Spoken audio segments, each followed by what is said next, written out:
લેવાની વેરા એવું આમ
Good morning, everyone.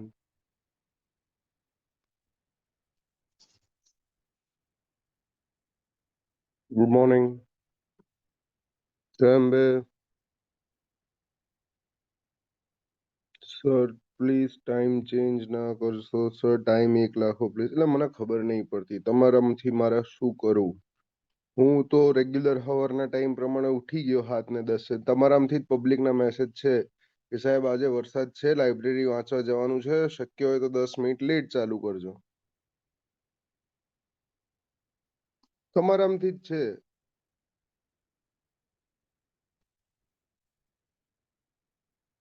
બરાબર છે. એક બાજુ તમારું હવે તો બધું તુન્ને તુન્ને મતીર બિન્ના જેવું છે. જેને જે પ્રમાણે સેટ થાય પોતપોતાનું બધા જોવે છે. જો ફેક્ટ વસ્તુ કહું છું, તબ મને ખબર 10 વાગે ઓફિસ જવાનું હોય, કોઈ ટેન્શન નહીં.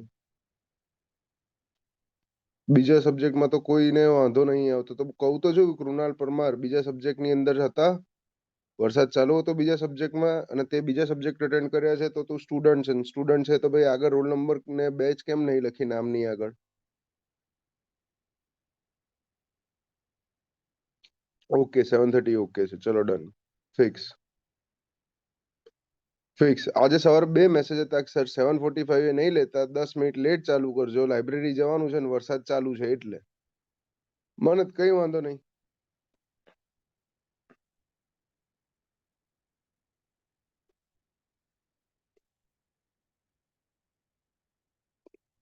હું 7:30 થી 9:30 ભણાઈશ. 8 થી 10 ના બદલે મને શું ફરક પડવાનો?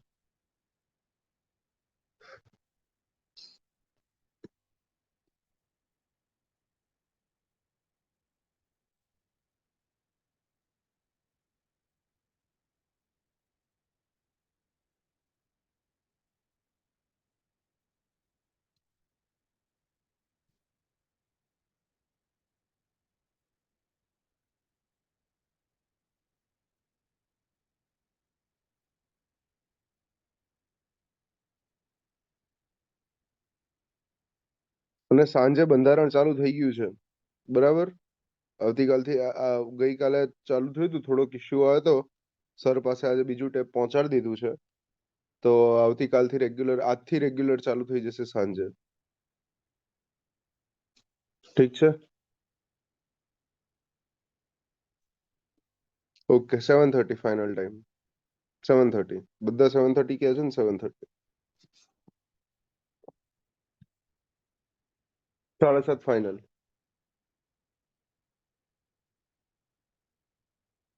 ઓકે, આવી જાઓ. ચલો, આપણે વાત કરતા હતા રેનફોલની, રેનફોલ રેકોર્ડ કરવા માટેના ડિવાઇસની. તો કીધું તું ક્લાસિફિકેશન એના કર્યા હતા કે ટોટલ અલગ અલગ ટાઈપના છે, કયા કયા ટાઈપના છે. અહીંયા ટાઈપ લખ્યા હતા, 4 ટાઈપના છે. એક નોન રેકોર્ડિંગ, જેની અંદર કશું મપાય નહીં, આપણે રૂબરૂ જવું પડે, બરાબર છે. સેકન્ડ છે કે આ નોન રેકોર્ડિંગ ટાઈપના રેનગેજમાં કીધું તમને ઇન્ડિયાનું સ્ટાન્ડર્ડ નોન રેકોર્ડિંગ ટાઈપ રેનગેજ કયું ભાઈ? મોસ્ટ આઈએમપી એમસીક્યુ એક નીકળ્યો આ જગ્યાએથી, જેનું નામ છે સાયમન્સ રેનગેજ. યાદ રાખવાનું, મોસ્ટ આઈએમપી એમસીક્યુ છે. સેકન્ડ, હવે રેકોર્ડિંગ તરફ જઈએ છે. તો રેકોર્ડિંગ રેનગેજ આપણી પાસે 3 ટાઈપના છે: ટિપિંગ બકેટ, વેઇંગ બકેટ અને નેચરલ સાયફન. આપણે મોસ્ટ ઓફ જે યુઝ કરીએ છીએ આ ટિપિંગ બકેટ છે. ઇન્ડિયાનું સ્ટાન્ડર્ડ રેકોર્ડિંગ ટાઈપ રેનગેજ પૂછે, અગર નોન રેકોર્ડિંગ પૂછે તો જવાબમાં આવે સાયમન્સ રેનગેજ. પણ અગર ઇન્ડિયાનું સ્ટાન્ડર્ડ રેકોર્ડિંગ ટાઈપ રેનગેજ પૂછે તો આવી જશે ભાઈ natural siphon type. Natural siphon type, બરાબર છે, લખેલું છે સ્ટાન્ડર્ડ રેકોર્ડિંગ રેનગેજ ઓફ ઇન્ડિયા. આનું બીજું નામ છે નેચરલ સાયફનનું જ બીજું નામ છે ભાઈ ફ્લોટ ટાઈપ રેનગેજ. ફ્લોટ ટાઈપ રેનગેજ આનું જ બીજું નામ છે, બરાબર છે. આ સિવાય બીજા બે કયા છે? ટિપિંગ બકેટ રેનગેજ અને વેઇંગ બકેટ રેનગેજ. શું હોય છે બેઝિકલી રેનગેજ? એટલે તમને એ ખબર પડી કે વરસાદ માપવાનું છે, કેટલું પાણી ભેગું થયું એરિયા માપવાનું છે, રાઈટ. તો અહીંયા આગળ જો આ જે છે ટિપિંગ બકેટ રેનગેજ છે, બહારથી તમને આવું દેખાય, ઉપરથી જોશો તો આવું લાગશે. અહીંયા આગળ જો વાયર મેશ એક ભરાયેલી છે, કચરો અંદર ના પડી જાય એટલે, બરાબર છે. પછી આ આજુબાજુ દાંતા શેના માટે મૂકેલા છે? આ આજુબાજુ આ આકાશ શેના માટે મૂકેલા છે? આ મુગટ કેમ પહેરાયેલો છે? અરે કેસે કોઈ આવો મુગટ કેમ પહેરાયો છે? કાંટાળો તાર કેમ પહેરાયો છે ભાઈ?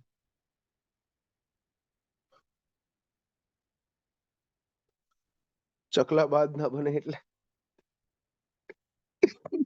પક્ષીઓ બેસે નહીં એટલે, ચકલા બેસે નહીં એટલે. આમાં કેવું, ચકલાઓને બેહવાની આદત હોય, ગમે ત્યાં ગમે ત્યારે બેહી જાય, બરાબર. ચરકી જાય ગમે ત્યારે ગમે ત્યાં, એના માટે. જો સેકન્ડ જોઈ લો કે આ સિવાય હવે આ તમે બહારનું જે આખું સ્ટ્રક્ચર છે, આ રીતે આ બહારનું આખું સ્ટ્રક્ચર એ ફોલ્ડેબલ હોય, એને નીકાળી દેશો. જેમ આગળ ગઈકાલે જોયું હતું નેચરલ સાયમન્સ રેનગેજમાં જોયું હતું એ રીતે આ બહારના સ્ટ્રક્ચરને તમે આખું નીકાળી દેશો. અહીંથી આખા સ્ટ્રક્ચરને ઉઠાઈને બહાર ફેંકી દેશો તો એની અંદર તમને આ ટાઈપની આખી મિકેનિઝમ જોવા મળશે. આ મિકેનિઝમ આની અંદર જ રહેલી હોય, એ બહારનું કવર નીકાળ દો ને તો જોવા મળે. આ છે ટિપિંગ બકેટ રેન ગેજ. શું છે કે અહીંયા વચ્ચે જે ફનલ છે, આ ફનલ માંથી જે પાણી નીચે જાય એ પાણી સીધું આવે અહીંયા ઉપર, આ નાની ફનલ પર આવે. આ ફનલ નીચે જો બે ટાઈપ બકેટ છે ને, આ બકેટ પીવોટ પર મૂકેલી છે, દેખાય છે? મેં રેડ કલરની માર્ક કરી ત્રિકોણ શેપની બકેટ છે અને બકેટ શેના ઉપર મૂકેલી છે? પીવોટ પર. પીવોટ પર એટલે પહેલા એક ચીંચવો આવતો હતો, સીસો કહીએ આપણે એને. બગીચામાં હોય, એક બાજુ બેહે તો બીજી બાજુ ઊભો થાય, ખબર હોય તો. બરાબર છે? તો બસ આ એ જ ચીંચવો છે, આ એ જ ચીંચવો છે, અહીંયા મૂકેલો છે. તો શું થાય, ઉપરથી પાણી પડે, આ બકેટમાં જો અહીંયા આગળ એની કેપેસિટીનું પાણી આ બકેટની અંદર જેવું ભરાઈ જાય, તરત જ આ બકેટ અહીંથી આ રીતે ટીપ થઈ જશે, જમણી બાજુ આવી જશે અને આ ડાબી બાજુનો ભાગ ઉપર આવી જશે.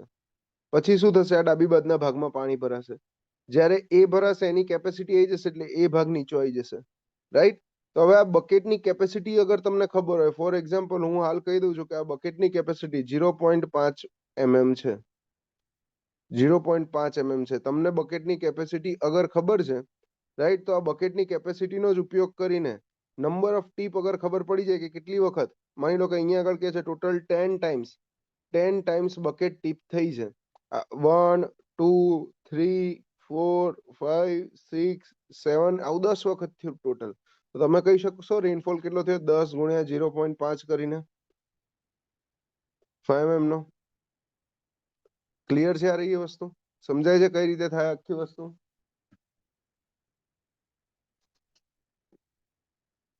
ઓકે છે?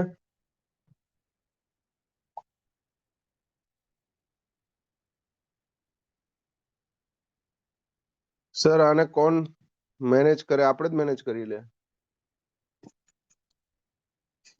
આપણે જ મેનેજ કરીએ.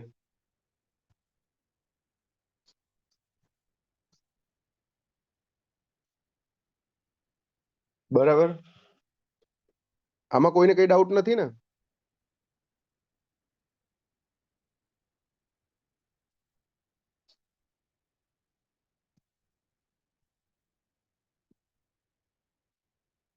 ડિઝાસ્ટરમાં નેચરલ સાયફોન યુઝ થાય કે ગુજરાતમાં? ગુજરાતમાં યુઝ કરીએ છીએ, આપણે યુઝ કરીએ છીએ. એવું કોઈ જરૂર નથી કઈ જગ્યાએ કયું યુઝ થાય.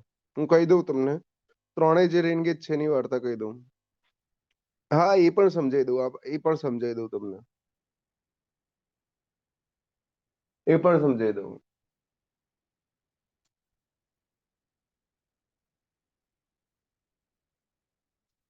જો તો રેનગેજની મિકેનિઝમ પર કોઈ ડાઉટ હોય તો પૂછી લો, હું એની વાત કરું છું. બાકી બધી વાર્તા કરી દઉં, પણ આ મિકેનિઝમ પર કોઈ ડાઉટ હોય તો પૂછી લો.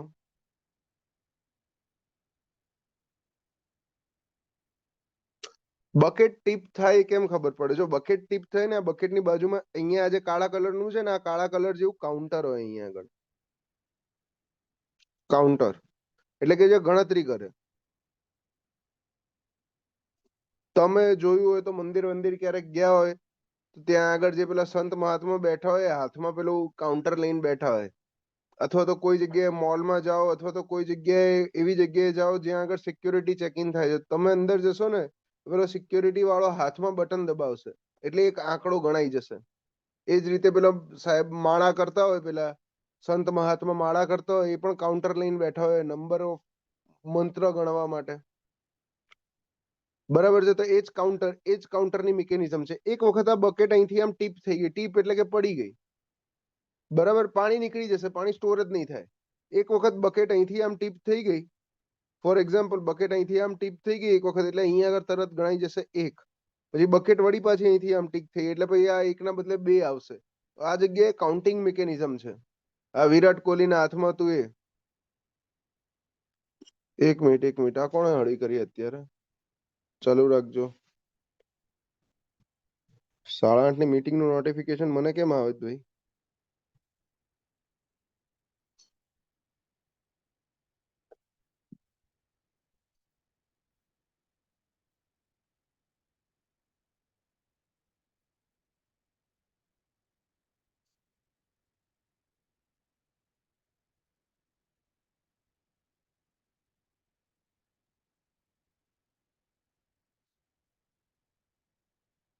ઓકે, રેડી છે. કોઈ તકલીફ નહીં.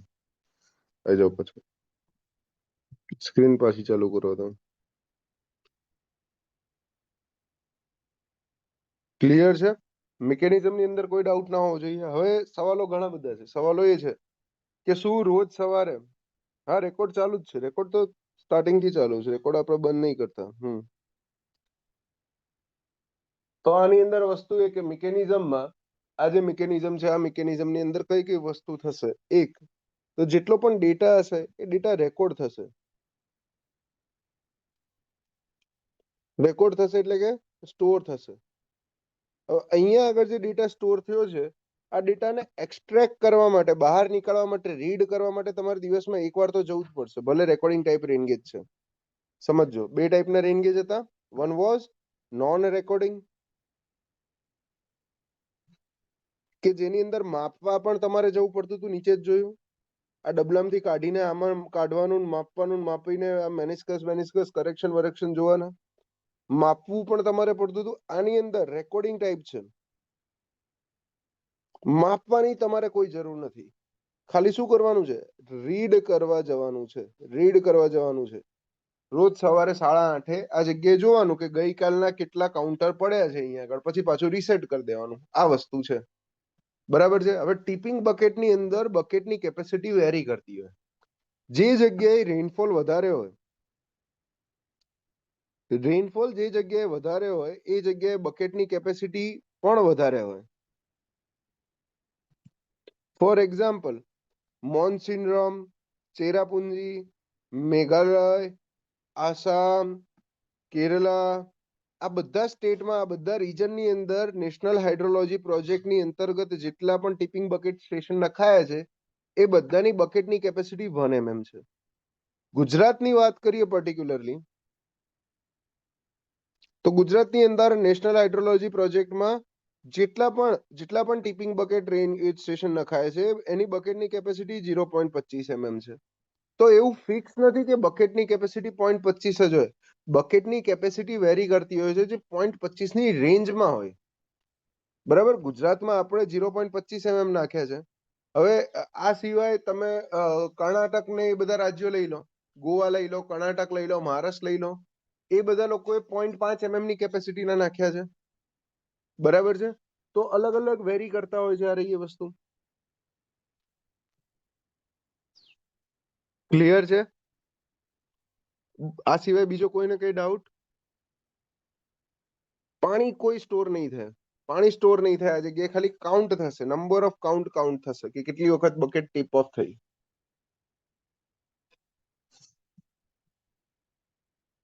ડન છે ભાઈ બધાને?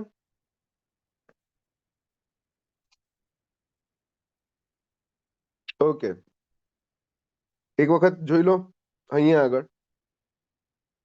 તો એક વસ્તુ સમજો, હા ખરી, એરર આવે, બધામાં એરર આવે, એરર બધામાં આવે લ્યા. ચકલી આઈને બેસે નમી જાય ના, તમે નમે જ નહીં. કેમ કે જો જેવી તેવી જગ્યાએ જે રીતે ઇન્સ્ટોલ ના કરેલું હોય, ધ્યાનથી જોઈ લે. કોન્ક્રીટનું એક પ્રોપર પેડેસ્ટ્રિયલ બનાવેલું છે, બરાબર છે. આ કોન્ક્રીટના પેડેસ્ટ્રી ઉપર બેઝ પ્લેટ લગાવી છે, બેઝ પ્લેટની ઉપર આ રહી એ વસ્તુ મૂકી છે.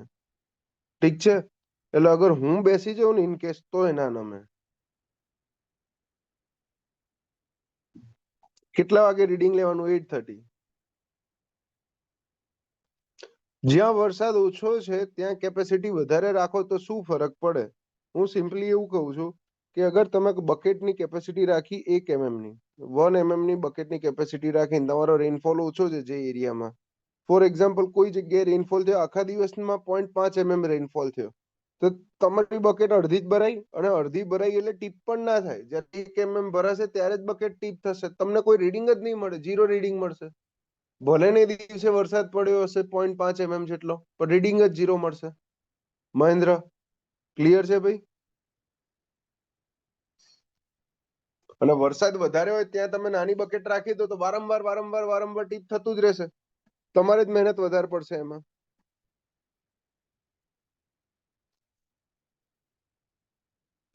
તો જો આના પરથી બે વસ્તુ એ ખબર પડી, એક તો રેકોર્ડિંગ ટાઈપ રેન ગેજ ક્યાં ગયું?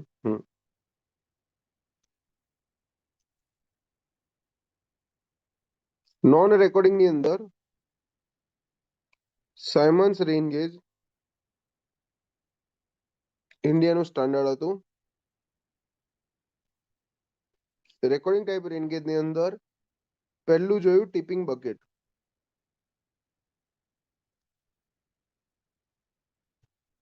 સેકન્ડ છે weighing bucket.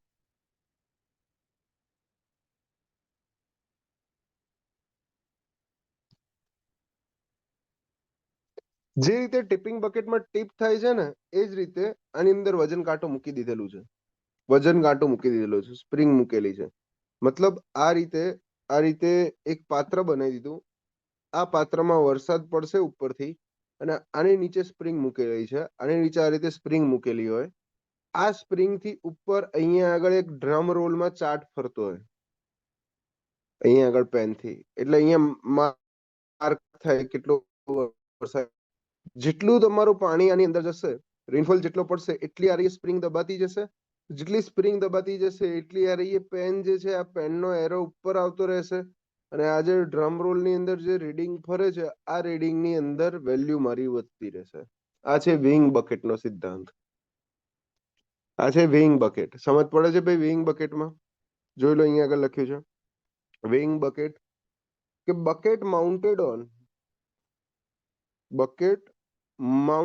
On weighing scale. વજનિયા ઉપર બકેટ માઉન્ટ કરેલી હોય. ફોટો જોવો છે વેઇંગ બકેટ રેન ગેજ જોઈ લો.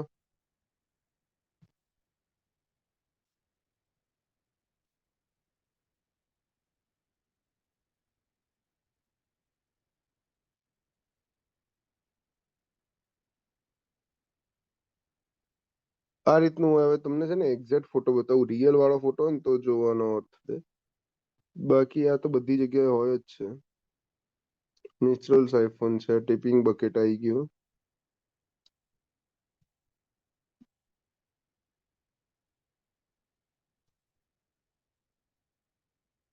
કઈ નહીં, અહીંયા જોઈ લો, આ જોઈ લો, આમાં આઈડિયા આવી જશે. જો અહીંયા આગળ દેખાય છે કે આ ઉપરના બધા એરિયામાંથી આંગળી દેખાય છે ને? હા, અહીંયા ઉપર રેનફોલ થશે તો આ બધા એરિયામાંથી પાણી ભેગું થઈને આ વેઇંગ બકેટમાં આવશે. આ બકેટ છે અહીંયા આગળ. આ બકેટમાં જેમ જેમ પાણી પડશે, અહીંયા જેમ જેમ પાણી ભેગું થશે એમ એમ શું થશે? આ બકેટ દબાતી જશે. આ જે સ્પ્રિંગ છે આ સ્પ્રિંગ દબાતી જશે, પુશ થતી જશે અને સ્પ્રિંગ જેમ જેમ નીચે દબાતી જશે એમ એમ આ ગ્રાફ ઉપર રીડિંગ આવતા રહેશે. આ ગ્રાફ ઉપર રીડિંગ આવતા રહેશે. બરાબર છે? ક્લિયર છે આ વસ્તુ?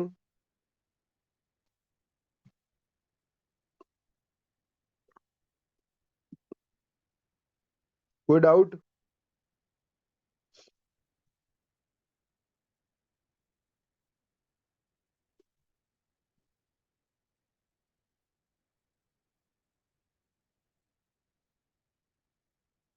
નેક્સ્ટ આવો.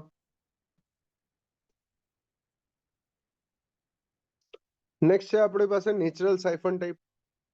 Natural siphon type. યસ, આ જે ફોટો મોકલ્યો છે મિતુલ, આ નેચરલ સાયફન ટાઈપ નો છે. બરાબર છે? નેચરલ સાયફન ટાઈપ નો છે એ. આ ટાઈપ નો જ હોય. જો નેચરલ સાયફન ટાઈપમાં શું છે કે ફ્લુઇડ મિકેનિક્સમાં એક એક્શન તમે ભણશો. આમાં બકેટની કેપેસિટી થી કઈ જ લેવા દેવા નહીં. બકેટની કેપેસિટી થી કોઈ જ લેવા દેવા નહીં. આમાં સ્પ્રિંગ દબાય તો પણ નીચે જાય ને, સ્પ્રિંગ દબાય ના પણ મિકેનિઝમ એવી સેટ કરી છે કે સ્પ્રિંગ દબાશે તો પેન ઉપર જશે. મિકેનિઝમ એવી સેટ કરી છે. જે રીતે કાંટાની મિકેનિઝમ હોય, તું વજન કાંટા ઉપર ઉભો રહે છે તો સ્પ્રિંગ દબાય છે, વજન કાંટો પણ એવો જ છે ને. વજન કાંટો શું છે? વજન કાંટો પણ એવો જ છે કે સ્પ્રિંગ દબાય છે તો વજન કાંટો આગળ આવે છે. વોઇસમાં ઇશ્યુ આવે છે બધાને? Hello hello.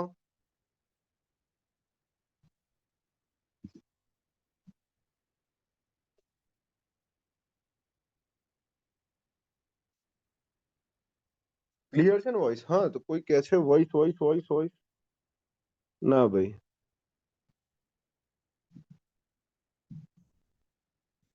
અમુક વાર કટ થાય છે. ક્લિયર છે, વચ્ચે અટકાય છે.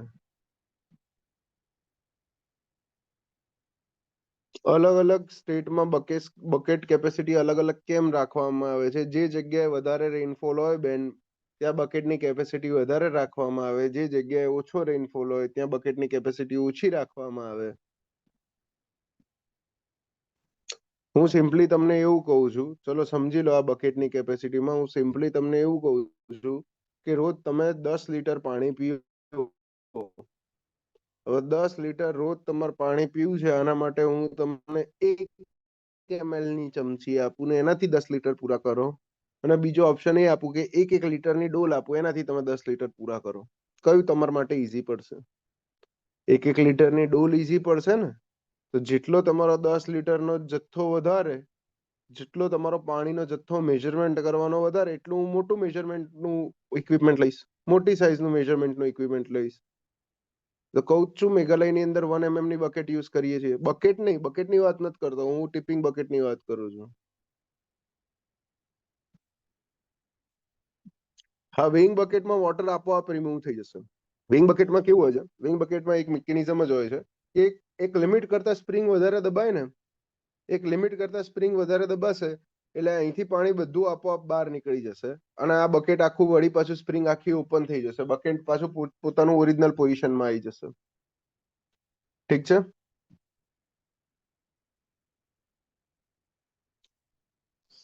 નેક્સ્ટ આવી જાઓ. નેક્સ્ટ છે ભાઈ નેચરલ સાયફન ટાઈપ. તો ફ્લુઇડ મિકેનિક્સ ની અંદર એક કન્સેપ્ટ આવે છે સાયફન નો કન્સેપ્ટ, બરાબર છે, જેને સાયફનિક એક્શન પણ કહેવાય છે. ફ્લુઇડ મિકેનિક્સમાં એક કન્સેપ્ટ છે સાયફન નો, કે જેને સાયફનિક એક્શન પણ કહીએ છીએ. ભણ્યા છો ફ્લુઇડ? હવે આવશે, હવે આવશે ને ફ્લુઇડ? તો હવે આવશે સાહેબ કે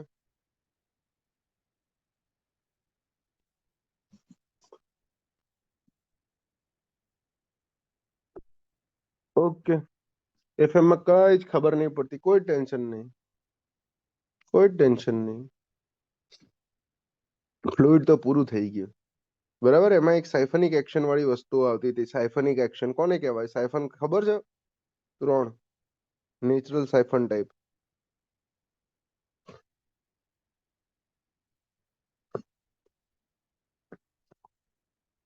કેનાલના નીચેથી રિવર સાયફનિક એક્શનમાં પાસ થાય, બરાબર. પછી હા, કોઈ વાંધો નહીં. P2 વાળાને બાકી છે, P1 વાળા તો છે ને.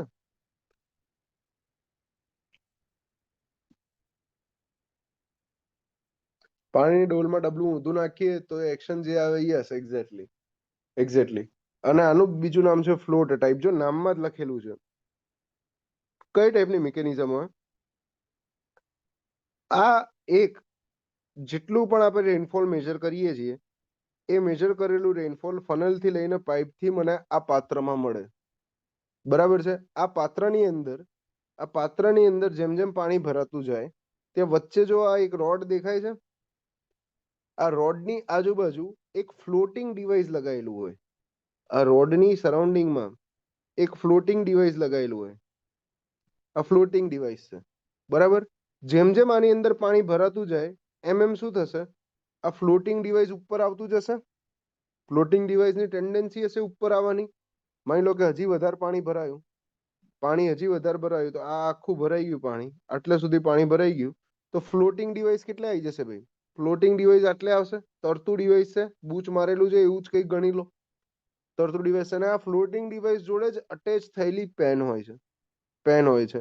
આની અંદર પેનની મિકેનિઝમ કેવી રાખવામાં આવે કે જેમ જેમ ફ્લોટ ઉપર આવે એમ એમ પેન પણ ઉપર આવે. પહેલા શરૂઆતમાં પેન નીચે હશે, ખાલી હશે પાત્ર ત્યારે, બરાબર. બીજું શું? હવે આ માની લો કે ફૂલ ભરાઈ ગયું, ફૂલ ભરાઈ ગયું, ત્યારે અહીંયા આગળ ખાલી કરવા માટે, અને ખાલી કરવા માટે એક સાયફનિક એક્શનની મિકેનિઝમ આપેલી હોય આ રીતની. એક પાઇપ લગાવેલી હોય, આ પાઇપ લગાવેલી હોય. હવે આર્કિમેડીઝના સિદ્ધાંત પ્રમાણે શું છે કે જેટલું પાણી આમાં હોય, આ પાત્રમાં હોય, એટલું જ પાણી બાજુની પાઇપમાં હશે, કેમ કે બેઉ કનેક્ટેડ છે, રાઈટ. જો તો શરૂઆતમાં પાણી આટલું છે, શરૂઆતમાં પાણી આટલું છે, તો મારો ફ્લોટ પણ આટલે જ છે. આ કેસરી કલર થી બતાવું છું, ફ્લોટ પણ આટલે જ છે મારું, બરાબર છે. અને બાજુની પાઇપમાં પાણી પણ આટલે જ છે. માની લો કે પાણી આટલે ભરાયું, આટલું અડધું પાણી ભરાયું, તો આ પાઇપની અંદર પણ પાણી આટલું અડધું જ આવશે. અને જોડે ફ્લોટ પણ આટલે પહોંચશે ઉપર. પાણી ફૂલ ભરાઈ ગયું. કેટલે સુધી? આટલે સુધી. આટલે સુધી પાણી ફૂલ ભરાઈ ગયું તો મારી પાઇપની અંદર પણ પાણી એટલું જ ફૂલ ભરાશે, રાઈટ? અને અહીંયા આગળ ફ્લોટ પણ અહીંયા આવશે. હવે હજી જેટલું વધારે પાણી એડ થશે આમાં, કેપેસિટી હશે, થયું પાણી એડ. પણ રાઈટ સાઈડ જો, આ પાઇપમાં પાણી વધારે એડ થઈને પાણી અહીંયાથી બહાર આવશે ને અહીંયા જેવું પાણી નીચે બહાર આવવાનું ચાલુ થશે તરત જ શું ક્રિએટ થયું? આ શું ક્રિએટ થયું? આ સાયફન ક્રિએટ થયું. નેચરલ સાયફોનિક એક્શન ક્રિએટ થઈ. તો આ બધું પાણી અહીંથી બધું પાણી આ પાઇપ માટે બહાર નીકળી જશે અને મારું આખું પાત્ર વળી પાછું ખાલી થઈને 0 એ પહોંચી જશે. આ આખું પાત્ર વળી પાછું ખાલી થઈને 0 એ પહોંચી જશે અને આ પાઇપમાંથી પણ બધું પાણી બહાર નીકળી જશે. સમજાય છે? સમજાય છે? આ નેચરલ સાયફોનિક એક્શન. આ હતી નેચરલ સાયફોનિક એક્શન. આમાં તો એક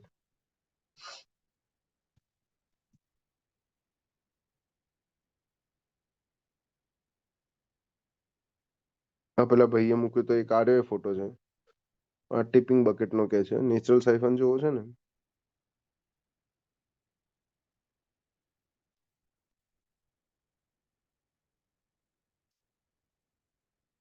આ રહ્યો નેચરલ સાયફન ટાઈપ નો ફોટો. બરાબર, મોટી ઇમેજ હોય ને તો બતાવો. હા, જો અહીંયા આગળ જેટલું પણ પાણી આવે છે આ ઉપર જો, અહીંયા ઉપર પાણી એન્ટર થાય, ઉપરથી પાણી આ કાળા કલરની ટ્યુબ વાટે, આ કાળા કલરની ટ્યુબ વાટે આ પાત્રમાં આવશે. આ પાત્રની અંદર આજુ ઉપર આ ફ્લોટ જેવું ડિવાઇસ છે. આમાં જેટલું પાણી ભરાતું જશે એમ ફ્લોટ ધીરે ધીરે ઉપર જતું જશે. પાણી એક લિમિટ કરતા ભરાશે, સાથે આ પાઇપમાં પણ ભરાતું જશે. પાણી એક લિમિટ કરતા જેવું ભરાઈ જશે તરત જ પાણી અહીંથી બહાર નીકળી જશે. સાયફોનિક એક્શન માટે એક સાથે બધું પાણી બહાર નીકળી જશે અને પાણીનું લેવલ વળી પાછું આમાં બોટમ પર આવી જશે. બરાબર છે?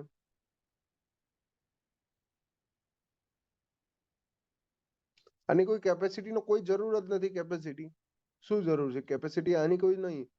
બકેટની કેપેસિટી હતી, આને કોઈ કેપેસિટી એવી ફિક્સ ના હોય. અને તમારે જેટલું મોટું બનાવી શકો એટલું બનાવડાવો, જેટલું નાનું બનાવવું હોય એટલું બનાવડાવો. તમારી ઉપર છે, રિક્વાયરમેન્ટ ઉપર છે. તમારા એરિયામાં રેનફોલ કેવો છે આગળ તમે જ વાત કરી હતી. માટલું ભરવા માટે ગ્લાસ લેશો કે પછી ચમચી લેશો, એના જેવી વસ્તુ છે. રીડિંગ કેવી રીતે લે છે? કીધું એમ કે ભાઈ આ ફ્લોટ જે છે, ફ્લોટ જેમ જેમ ઉપર આવે એમ એમ આ ફ્લોટની જોડે પેન પણ હોય. આ રહ્યું એ રોલિંગ થતું ડ્રમ છે, આની ઉપર રીડિંગ માર્ક થતા જાય. પાણી નીકળતું હશે ત્યારે માર્કિંગ સ્ટોપ થઈ જશે. જો જ્યારે પાણી બહાર નીકળતું હશે ત્યારે શું હશે? આ ફ્લોટ મારું ડ્રાસ્ટિકલી નીચે આવતું હશે. તો ફ્લોટ ડ્રાસ્ટિકલી નીચે આવતું હશે તો આ ગ્રાફ પર પહેલા ફ્લોટ ઉપર ગયું હતું, માર્કિંગ ગ્રાફ પર ઉપર ગયા હતા. જે વખતે પાણી નીકળે છે બહાર એ વખતે ફ્લોટ પણ નીચે આવતું હશે તો એની સાથે મારો આ પોઈન્ટ પણ ફરીથી નીચે આવી જશે. પછી વળી પાછું આટલેથી જ 0 થી જ રીડિંગ ચાલુ થશે. તમારે બેને ભેગા કરવાના. આ 8:30 જોવાનું. અવાજ ભાઈ, અવાજમાં ઇશ્યુ છે કોઈને? એટલે એનું એ જ છે, બધું એનું એ છે. હું એનો એ છું, માણસ એનો એ જ છે. બરાબર છે.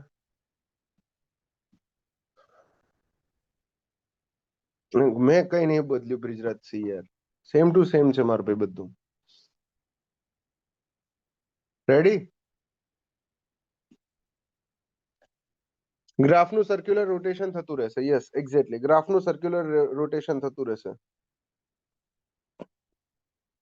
ડન. પીડીએફ માં મૂકી દઈશું ફોટોઝ.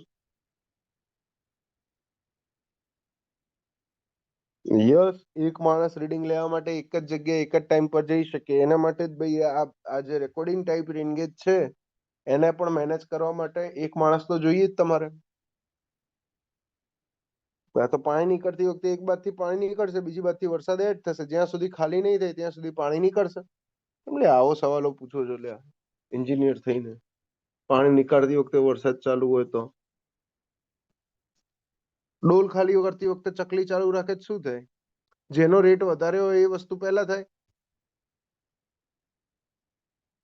લોજિક એ જ છે ને. તાર સવાલ પૂછવાનું રીઝન ડોલ ખાલી કરે તું પાણીની, એ વખતે ચકલી ચાલુ રાખે, પાણી ભરતો રહે, ત્યારે શું થાય? બે માંથી જેનો રેટ વધારે હોય, પાણી નીકળવાનો રેટ વધારે હોય તો પહેલા ડોલ ખાલી થશે, અને પાણી એડ થવાનો રેટ વધારે હોય તો પહેલા ડોલ ભરાઈ જશે. સેમ વસ્તુ. અને ક્યારે એવું જોયું છે કે પાણી નીકળવાનો રેટ કરતા વરસાદનો રેટ વધારે હોય?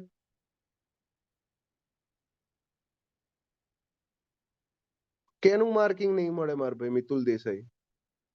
શું વિચારે તું આટલું બધું ક્યારનો?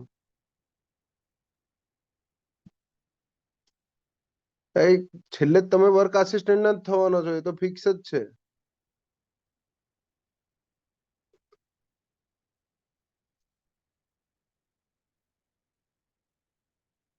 કયું માર્કિંગ નહીં મળે હું એ પૂછું છું. જ્યારે આ નેચરલ સાયફોનિક એક્શન થી પાણી બહાર નીકળશે ને ભાઈ, ત્યારે જેટલું પાણી બહાર નીકળે ને, જેટલા ટાઈમમાં નીકળશે, 10 સેકન્ડમાં આખે આખું ખાલી થઈ જાય. અને 10 સેકન્ડની અંદર પાણીના 2 ટીપાય આની અંદર નહીં પડે. હવે મિતુલ સમજ્યો તું? બહાર છે ને આટલા દિવસથી વરસાદ ચાલે છે ને, તો બહાર ઈચ્છા થાય ને તો એક વાટકી ભરીને મૂક, વાટકી ખાલી વાટકી બહાર મૂક્યા એકવાર બહાર ટેરેસ પર, ધાબા ઉપર, કે પછી તાર ઘરની બહાર ઓસરીમાં આટલો વરસાદ ચાલુ છે ને, એટલે એક ખાલી વાટકી એકવાર મૂક્યા બહાર. તને ખુદ ખબર પડશે કેટલી વાટકી ભરાતા કેટલો ટાઈમ લાગે છે વરસાદના પાણીથી. બરાબર છે? એ ભરાતા કેટલો ટાઈમ લાગે ને તને ખુદ ખબર પડશે. એટલે તું વાત કરે છે ને જે કે અહીંથી જયારે ખાલી થતું હશે ત્યારે સાહેબ કે આના રીડિંગ નહીં આવે, બરાબર છે? અહીંથી ખાલી થતું હશે ત્યારે રીડિંગ નહીં આવે, એવું કશું ના થાય.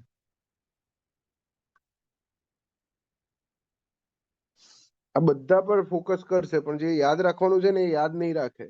આ નેચરલ સાયફન ટાઈપ જે છે એ ઇન્ડિયાનો સ્ટાન્ડર્ડ રેકોર્ડિંગ ટાઈપનો રેન ગેજ છે મારા ભાઈ. યાદ રાખજો, આ એમસીક્યુ માં પૂછે છે.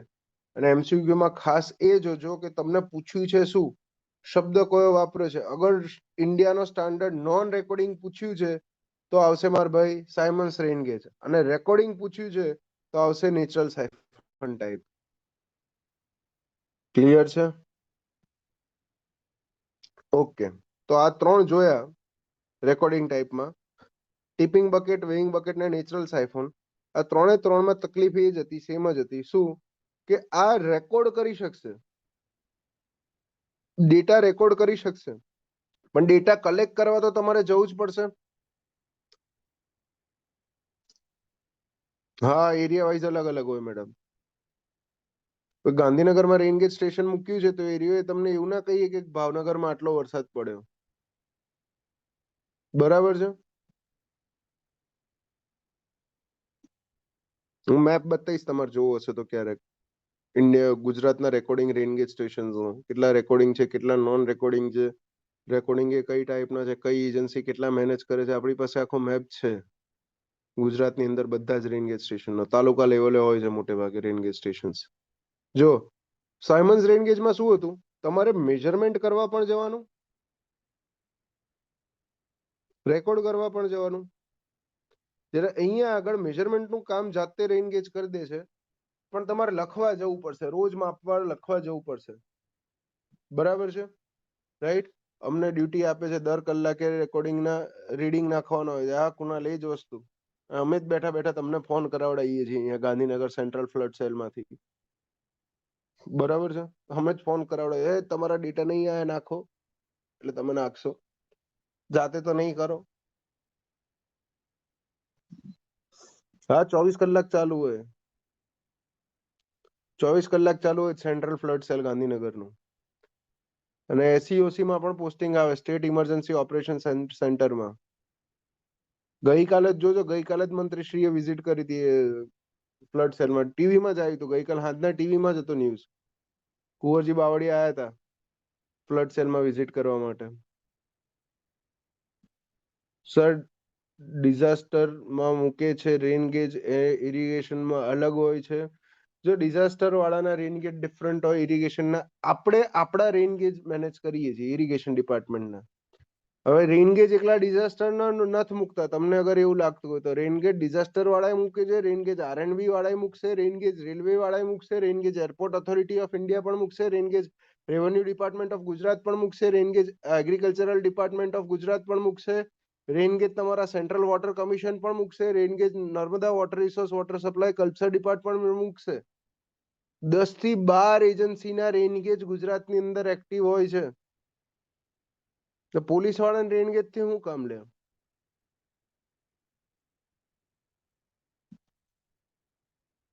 ઠીક છે, અગર ઇન્ટર ડિપાર્ટમેન્ટલ છે ગવર્મેન્ટનું જ, તો એકબીજા જોડે શેર કરી દે છે.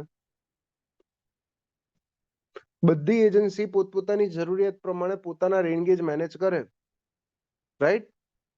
પણ હંમેશા ક્યારેય એવું ફિક્સ કે જરૂરી નથી કે એક એજન્સી બીજી એજન્સીને ડેટા આપશે. મોટે ભાગે હાલની જે મોન્સૂન સિઝન છે એમાં બધી એજન્સી એકબીજા જોડે ડેટા શેર કરે છે, અને ડેટા શેર કરવાનું કોર્ડિનેશનનું કામ એસઈઓસી કરે, સ્ટેટ ઇમરજન્સી ઓપરેશન સેન્ટર.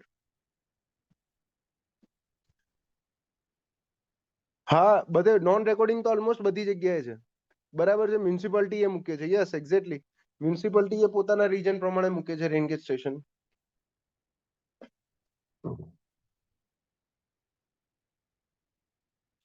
તો આપણે એ વાત કરતા હતા કે આ ટિપિંગ બકેટ, વેઇંગ બકેટ અને નેચરલ સાયફન ટાઈપ, આ ત્રણે ત્રણ ડેટા રેકોર્ડ કરે છે, પણ ડેટા ટ્રાન્સમિટ નહીં કરે.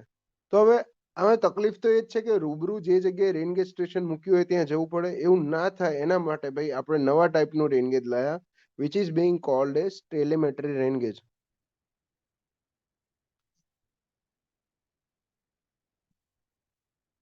આપણને શું તકલીફ હતી? આપણને તકલીફ એ જ હતી કે ડેટા જાતે રેકોર્ડ થતા હતા ખરા, આ ત્રણે ત્રણ ટાઈપના રેનગેજ જાતે ડેટા રેકોર્ડ કરતા હતા ખરા, પણ આપણને મોકલી નતા શકતા, ટ્રાન્સમિટ નતા કરી શકતા. તો મારા બેઠા બેઠા ઘરે જે મારું સ્ટેશન છે, અથવા તો ફોર એક્ઝામ્પલ મારું જે બેઝિક વર્ક સ્ટેશન છે અહીંયા આગળ ગાંધીનગર મારું હેડક્વાર્ટર છે, તો ગાંધીનગર બેઠા બેઠા મારે જાણવું હોય કે સાવરકુંડલામાં કેટલો વરસાદ થયો, આના માટે શું કરવું પડે? પહેલા તો હું સાવરકુંડલા વાળા એસો ને ફોન કરું, એ એસો તેના વર્ક આસિસ્ટન્ટને ફોન કરે, એ એનું રજીસ્ટર ખોલે, રજીસ્ટર ખોલીને વાંચીને કે સાહેબ આટલી તારીખે આટલો વરસાદ હતો. આટલી બધી માથાકૂટમાંથી બચવું હોય તો સિમ્પલ વસ્તુ એ છે કે સાવરકુંડલા જે ટિપિંગ બકેટ રેનગેજ સ્ટેશન લગાવેલું છે ને, એ ટિપિંગ બકેટ રેનગેજ સ્ટેશનમાં અહીંયા આગળ જે કાઉન્ટર લગાવ્યું છે, એ કાઉન્ટરની જોડે હું એક સિમ કાર્ડ એન્ટર કરાવી દઉં, બેઝિકલી કમ્યુનિકેશન ડિવાઇસ એન્ટર કરાવી દઉં. કમ્યુનિકેશન ડિવાઇસ એન્ટર કરાવી દઉં તો દર કલાકે મને નંબર ઓફ ટીપ મળી જાય, દર કલાકે નંબર ઓફ ટીપ મળી જાય. બરાબર, તો આનાથી ફાયદો શું કે પહેલા જે મને એક દિવસનો ડેટા મળતો હતો એના બદલે દર કલાકનો ડેટા મળે છે, અને સિમ કાર્ડ નાખી દીધું એટલે મેસેજ થી ડાયરેક્ટ મળવા લાગે છે. હવે આમાં સિમ કાર્ડના બદલે સેટેલાઇટનો ઉપયોગ કરીએ છીએ ઘણી વખત, અને સેટેલાઇટ વાળા ડેટા પણ હોય છે. આપણે જે સેટેલાઇટનો ઉપયોગ કરીએ છીએ ટ્રાન્સમિશન માટે, ઇનસેટ સિરીઝનું સેટેલાઇટ છે, ઇનસેટ 2 છે, વેધર ફોરકાસ્ટિંગ માટે અને વેધર માટે ઇનસેટ 2 સેટેલાઇટનો ઉપયોગ કરીએ છીએ આપણા ડિપાર્ટમેન્ટમાં. તો બે રીતે ડેટા ટ્રાન્સમિટ થાય. એક તો થાય જીપીઆરએસ નેટવર્કથી, એટલે કે ફોનથી આ સિમ કાર્ડની વાત કરીએ, બરાબર, ને બીજું કીધું એ ઇનસેટ સેટેલાઇટની મદદથી. સમજાય છે? સેટેલાઇટની મદદથી.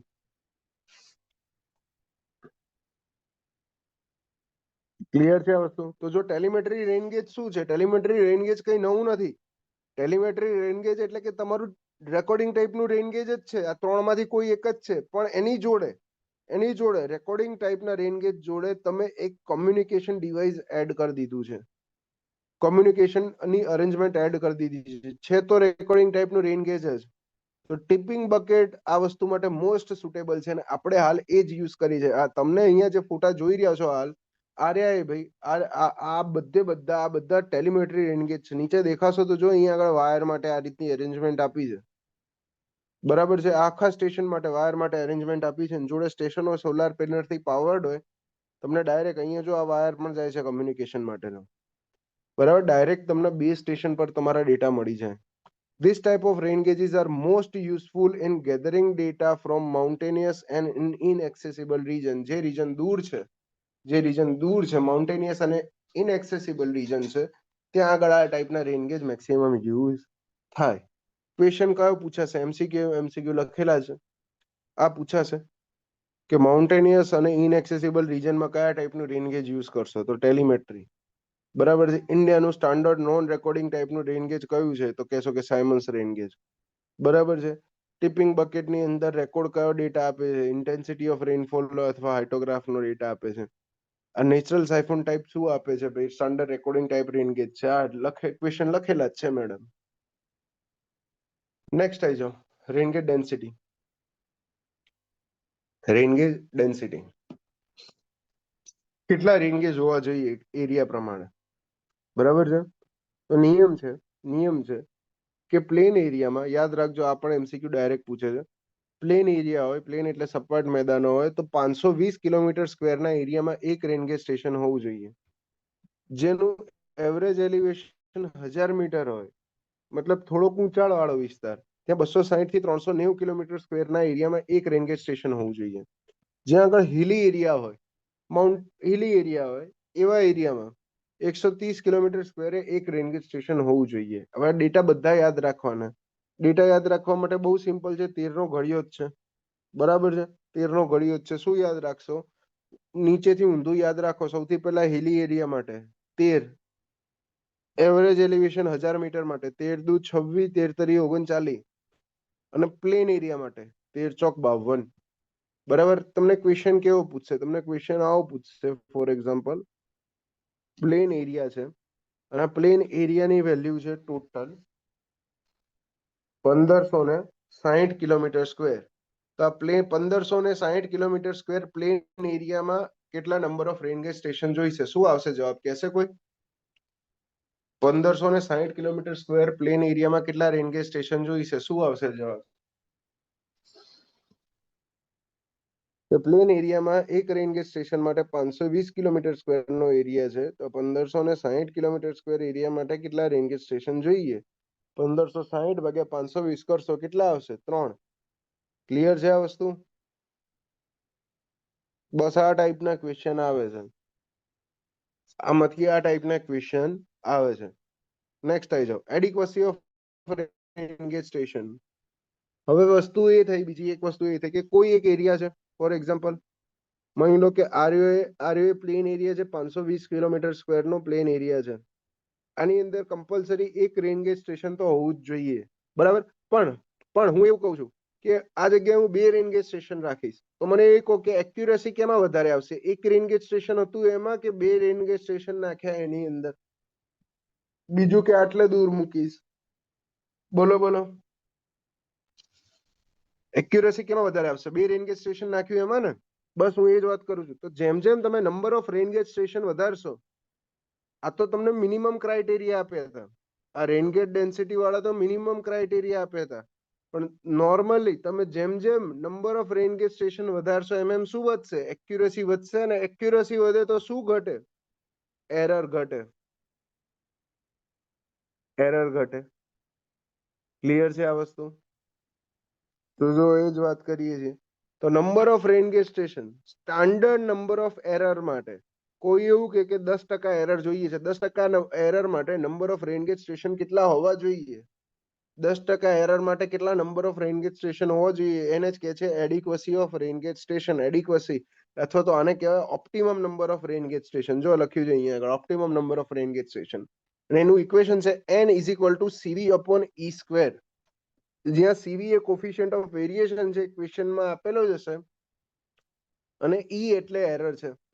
બરાબર. તો ક્વેશ્ચન આના ઉપરથી કેવો પૂછે છે કહું તમને? ક્વેશ્ચન આના ઉપરથી કેવો પૂછે છે? ફોર એક્ઝામ્પલ કે તમને ડાયરેક્ટ એવું કહી દેશે કે CV ની વેલ્યુ 30 છે. આ જે સ્ટાન્ડર્ડ એરર છે એ એરરની વેલ્યુ 10 છે, અને હાલ જેટલા રેન ગેજ સ્ટેશન છે, કરન્ટલી જેટલા રેન ગેજ સ્ટેશન છે એરિયા 6 છે. તો આ 10 જેટલી એરર માટે અને CV ની વેલ્યુ કોફિશિયન્ટ ઓફ વેરિએશન 30 માટે એક્સ્ટ્રા કેટલા રેન ગેજ સ્ટેશન લગાવવા પડશે? કેટલા એક્સ્ટ્રા રેન ગેજ સ્ટેશન લગાવશો? શું કર્યું તમે? Number of rain gauge station માટે n = CV/E² કરી દીધું. આની વેલ્યુ કરશો એટલે ખબર પડશે, 30 ભાગ્યા એરર 10 હતી, આનો સ્ક્વેર કરશો એટલે n ની વેલ્યુ કેટલી આવી? 9 આવી. ટોટલ 9 રેન ગેજ સ્ટેશન જોઈશે. ક્વેશ્ચનમાં શું કીધું છે? એડિશનલ કેટલા જોઈશે? તો હાલ 6 નાખેલા છે, તો 6 ની અંદર ઉમેરો તો 9 થઈ જાય. તો એડિશનલ કેટલા જોઈએ ભાઈ? Additional 3 number of rain gauge station જોઈએ. સમજાય છે? આ ટાઈપનો ક્વેશ્ચન આવે છે. જો આ CV કાઢવું ડિફિકલ્ટ છે, હાલ નથી પડવાનું આમાં, કેમ કે તમારે કંઈ જ લેવા દેવા નથી એનાથી. આના પર જ ફોકસ કરવાનું. n is equal two CV upon E square. એક્ઝામમાં વેલ્યુ આપી દેશે જ. ક્લિયર છે? પછી આવી જાઓ પ્રિપેરેશન ઓફ રેનફોલ ડેટા. હવે રેનફોલ ડેટા મારે બનાવવો હોય, મને રોજ રેનફોલનો ડેટા તો મળે જ છે, પણ એ ડેટાને રિપ્રેઝેન્ટ કઈ રીતે કરું, બતાવો કઈ રીતે? તો ટોટલ બે કન્સેપ્ટ છે. એક છે કન્ટિન્યુટીનો કન્સેપ્ટ, મતલબ કોઈ દિવસે તમે રીડિંગ લેવા જવાનું ભૂલી ગયા. ફોર એક્ઝામ્પલ, વર્ક આસિસ્ટન્ટ છો ને તમને 2 રેનગેજ સ્ટેશન આપે છે, તમે કોઈ એક દિવસે બેમાંથી એકે રેનગેજ સ્ટેશનનું રીડિંગ નથી લીધું, તો આ શું બ્રેક થઈ કહેવાય? આ એ દિવસની બંને રેનગેજ સ્ટેશનની કન્ટિન્યુટી બ્રેક થઈ કહેવાય માર ભાઈ. અને જ્યારે પણ કન્ટિન્યુટી બ્રેક થાય છે એનો અર્થ એ થયો કે ડેટા ગાયબ થઈ ગયો છે એ દિવસનો, રાઈટ? અને કન્ટિન્યુટી બ્રેક થાય છે તો એના માટે આપણે મિસિંગ રેનફોલ ડેટા ફાઇન્ડ કરવો પડે. મતલબ એ દિવસનો ડેટા ક્યાંકથી લાવવો પડે, અરેન્જ કરાવવો પડે, ગોઠવીને મૂકવો પડે, રાઈટ? તો એના માટેની જે મેથડ છે એ મેથડનું નામ છે નોર્મલ રેશિયો મેથડ. યુઝ્યુઅલી એમાં પડવાનું નથી. હવે જે વસ્તુ છે એ અગત્યની છે કે કન્સિસ્ટન્સી તૂટે છે. Consistency what is consistency? Continuity તો ખબર પડી ગઈ. ફોર એક્ઝામ્પલ, હાલ તમારી એક્ઝામ છે ને તમે વાંચો છો, બરાબર? તમે રોજ વાંચો છો અને એક દિવસ વાંચ્યું જ નહીં, તો એ દિવસે તમારી કન્ટિન્યુટી તૂટી કહેવાય, બરાબર છે? પણ અગર રોજ તમે 4 કલાક વાંચો છો અને એક દિવસ તમે 1 જ કલાક વાંચ્યું તો ખરા, કન્ટિન્યુટી તો રહી, પણ શું તૂટ્યું? કન્સિસ્ટન્સી તૂટી. કન્સિસ્ટન્સી તૂટી, રાઈટ? તો કન્સિસ્ટન્સી એ છે. તો જે કન્ડિશનથી હું રોજ ડેટા મેજર કરું છું એની કન્ડિશન જ બદલાઈ ગઈ. ફોર એક્ઝામ્પલ હું કહું સિમ્પલી કે આ અમદાવાદ શહેર છે. અમદાવાદ શહેરના બોપલમાં મેં રેનગેજ સ્ટેશન મૂકેલું હતું. હવે બોપલમાં જે વખતે રેનગેજ સ્ટેશન ઇન્સ્ટોલ કર્યું હતું 20 વર્ષ પહેલા, આજે એ વખતે આજુબાજુ જંગલ હતું. આજે બોપલના એ જ એરિયામાં આજુબાજુ બધા હાઈ રાઇઝ બિલ્ડિંગ્સ થઈ ગયા છે. તો શું થઈ ગયું? સરાઉન્ડિંગ ચેન્જ થઈ ગયું. રેનગેજ સ્ટેશન જે કન્ડિશનમાં હતું એ કન્ડિશન જ બદલાઈ ગઈ, તો મને ડેટાની અંદર પણ વેરિએશન જોવા મળશે. તો આ કન્સિસ્ટન્સી ચેક કરવા માટે, અથવા તો કન્સિસ્ટન્સી અથવા તો ઇનકન્સિસ્ટન્સી બંને વસ્તુ સેમ જ થઈ જશે. ઇનકન્સિસ્ટન્સી પણ લખેલું હશે કોઈ જગ્યાએ. કન્સિસ્ટન્સી ચેક કરવા માટે ટેસ્ટ કરવા કન્સિસ્ટન્સીનો, અથવા તો ઇનકન્સિસ્ટન્સી ધ્યાનમાં રાખવા માટે જે મેથડ છે એ મેથડને કહેવામાં આવે છે ડબલ માસ્કવ મેથડ. આ ડબલ માસ્કવ મેથડ ખૂબ જ કામની. MCQ બહુ બધી વાર પૂછાયેલો છે. જીપીએસસી નો one of the favourite MCQ છે, એટલે ગોખી જ કાઢજો આ વસ્તુ. પિંકી, જેટલી પિંકી લગાવો એટલી પિંકી ઓછી છે. ડબલ માસ્કવ મેથડ સમજાય છે? તો રેનગેજ સ્ટેશનની કન્સિસ્ટન્સી ચેક કરવા માટે કઈ મેથડનો યુઝ થાય છે? રેનગેજ સ્ટેશનની કન્સિસ્ટન્સી અથવા તો ઇનકન્સિસ્ટન્સી ચેક કરવા માટે કઈ મેથડનો ઉપયોગ કરીએ છીએ આપણે માર ભાઈ? ડબલ માસ્કવ મેથડનો ઉપયોગ કરીએ છીએ.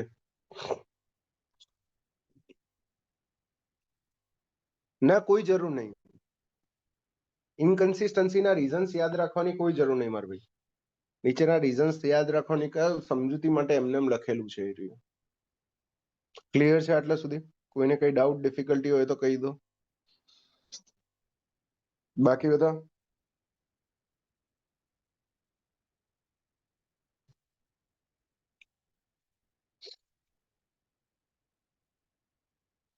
ઓકે ને?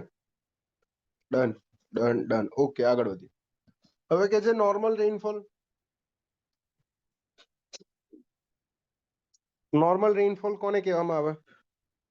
તો 30 વર્ષના રેઇનફોલની એવરેજ નીકાળીએ એને કહેવામાં આવે નોર્મલ રેઇનફોલ. સર લેક્ચર 1.5 કલાક જ રાખો તો સારું રહે. હું આ બધી વાત કરું છું. તમે લોકો હવારમાં આવો છો, પોતપોતાની મરજી પ્રમાણે પોતપોતાનો અભિપ્રાય આપો છો. એક જણા એમ કે 10 મિનિટ મોડા ચાલુ કરો, બીજો જણા એમ કે સર 8 થી 10 ભણાવો, ત્રીજો કે સર 7:30 થી 9:30 2 કલાક ભણાવો. અચાનક થી વચ્ચેથી ગમે ત્યારે કોઈ બી ઉઠતું હોય ને એવું કહી દે કે સર 1.5 કલાક જ ભણાવો. ટૂંકમાં છેલ્લે ગાળો સાહેબને જ આપી જ તમારા કે સર મારી મરજી મુજબનું તમે ના કર્યું, બાકી બધા તેલ લેવા ગયા. બરાબર? મારી મરજી મુજબનું કાલથી છે ને ડેમોક્રેસી નહીં ચાલે. હું ડિક્ટેટરશીપ ચાલુ કરીશ. બરાબર છે?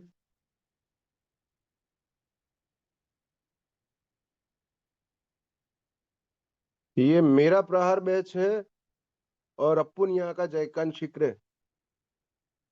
ઠીક છે, મારી મરજી પ્રમાણે હું ટાઈમ નાખીશ. જેને અટેન્ડ કરવું હોય, સેટ થતો હોય ક્લાસ અટેન્ડ કરજો, ના સેટ થતું હોય કશો વાંધો નહીં, રેકોર્ડેડ લેક્ચર જોઈ લેજો. આ હું લે વચ્ચે ચાલુ ક્લાસે 1.5 કલાક લાવ. આ જો બીજા આયા 9:45 સુધી. Yes, okay. તમારા ઓપિનિયન ને અમે વાળીને ઘા કરી દીધો છે, બરાબર છે. જોઈ લો. 30 years. અગર 30 વર્ષ સુધી રેનફોલના ડેટાની એવરેજ લઈએ છીએ, 30 વર્ષ સુધી રેનફોલના ડેટાની એવરેજ લઈએ છીએ તો એને નોર્મલ રેનફોલ કહીએ છીએ. કહું છું ઈશ્વરભાઈ, કહું છું, જે 35 યર્સની વાત કહો છો એને એવરેજ રેનફોલ કહેવાય. જ્યારે એવરેજ રેનફોલ કેલ્ક્યુલેટ કરવાનું હોય, એવરેજ રેનફોલ કેમ કોઈ એક રીજનનો, તો એની અંદર 35 વર્ષ આવશે, 35 યર્સ આવશે, બરાબર છે. અગર હું નોર્મલ રેનફોલ કહું તો એની અંદર કેટલા વર્ષ આવશે? 30 વર્ષ. આટલું યાદ રાખજો, આ એમસીક્યુ ની અંદર કામનું છે, આટલી વસ્તુ યાદ રાખજો, બરાબર છે. નોર્મલ નું રેનફોલ નું એમસીક્યુ પૂછાય છે, હું એટલે જ તો કહું છું નોર્મલ રેનફોલ 30 વર્ષ અને એવરેજ રેનફોલ 35 વર્ષ, 35 યર્સ. ઠીક છે. નેક્સ્ટ આવી જાઓ, પ્રેઝન્ટેશન ઓફ રેનફોલ ડેટા.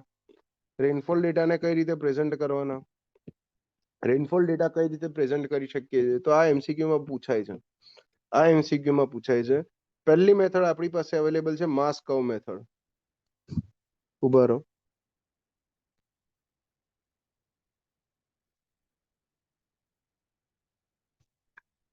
પહેલી મેથડ આપણી પાસે અવેલેબલ છે માસ કર્વ પ્રેઝન્ટેશન. હું રિપ્રેઝન્ટ કઈ રીતે કરીશ ડેટાને રિપ્રેઝન્ટ કરવા માટે આપણી પાસે જે મેથડ્સ અવેલેબલ છે એમાંથી પહેલું છે માસ કર્વ ઓફ રેનફોલ.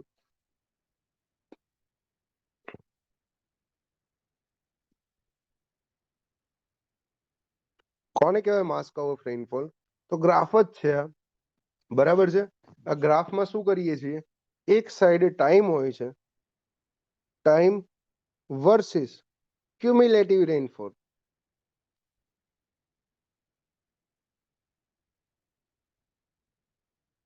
આનો જે ગ્રાફ મળે એને માસ કર્વ કહેવાય. હવે ટાઈમ વર્સિસ ક્યુમ્યુલેટિવ રેનફોલ એટલે આ ક્યુમ્યુલેટિવ નો અર્થ શું થાય, કે છે કોઈ? What is the meaning of cumulative? સાંભળેલો જ શબ્દ?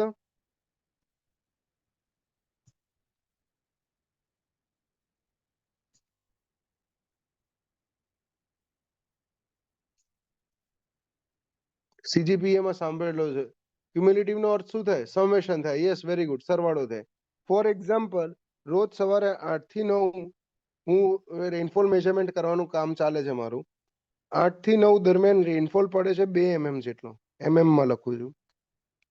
9 થી 10 દરમિયાન વરસાદ પડે છે 4 mm જેટલો. 10 થી 11 દરમિયાન વરસાદ પડે છે 3 mm જેટલો. 11 થી 12 દરમિયાન કોઈ વરસાદ પડતો નથી. 12 થી 1 દરમિયાન કોઈ વરસાદ પડતો નથી. 1 થી 2 દરમિયાન 2 mm વરસાદ પડે છે અને 2 થી 3 દરમિયાન વળી પાછો 5 mm વરસાદ પડે છે અને 3 થી 4 દરમિયાન 3 mm વરસાદ પડે છે. આ કલાકમાંના રેનફોલની વેલ્યુ આપી છે. હવે જ્યારે ક્યુમ્યુલેટિવ રેનફોલ હું ગણવા રહીશ ને mm માં, તો ડાયરેક્ટ આ રીતે ગણાય કે 8 થી 9 દરમિયાન 2 પડ્યો, 8 થી 10 દરમિયાન, સવારે 8 થી જે ટાઈમ એન્ડ થાય છે ત્યાં સુધી ટોટલ કેટલો વરસાદ પડ્યો, તો 8 થી 10 દરમિયાન કેટલો થયો? 6. 6 ને 3 9, 9 9 11 16 19. સમજાય છે આ રહી વસ્તુ? આ રીતે ક્યુમ્યુલેટિવ નીકળે. ક્યુમ્યુલેટિવ કઈ રીતે નીકળે, આઈડિયા આવ્યો ભાઈ બધાને? યસ ઓર નો કહેજો એકવાર, યસ ઓર નો કહેજો.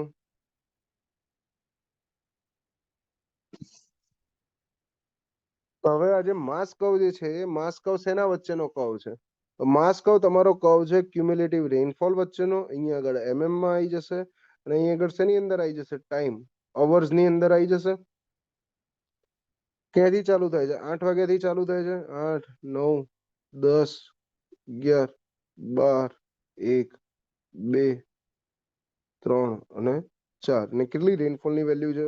2 4 6 8 10 12, 14, 16, 18, 20 મૂકતા જાઓ વેલ્યુ.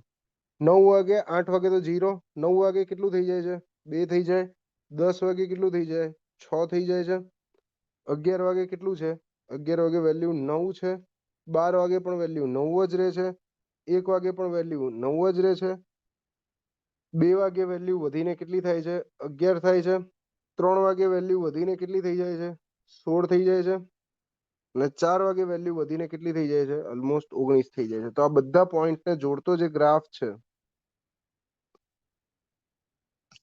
આ ગ્રાફને કહેવામાં આવે માસ કર્વ ઓફ રેનફોલ અથવા તો રેનફોલ માસ કર્વ, આને જ કહેવાય.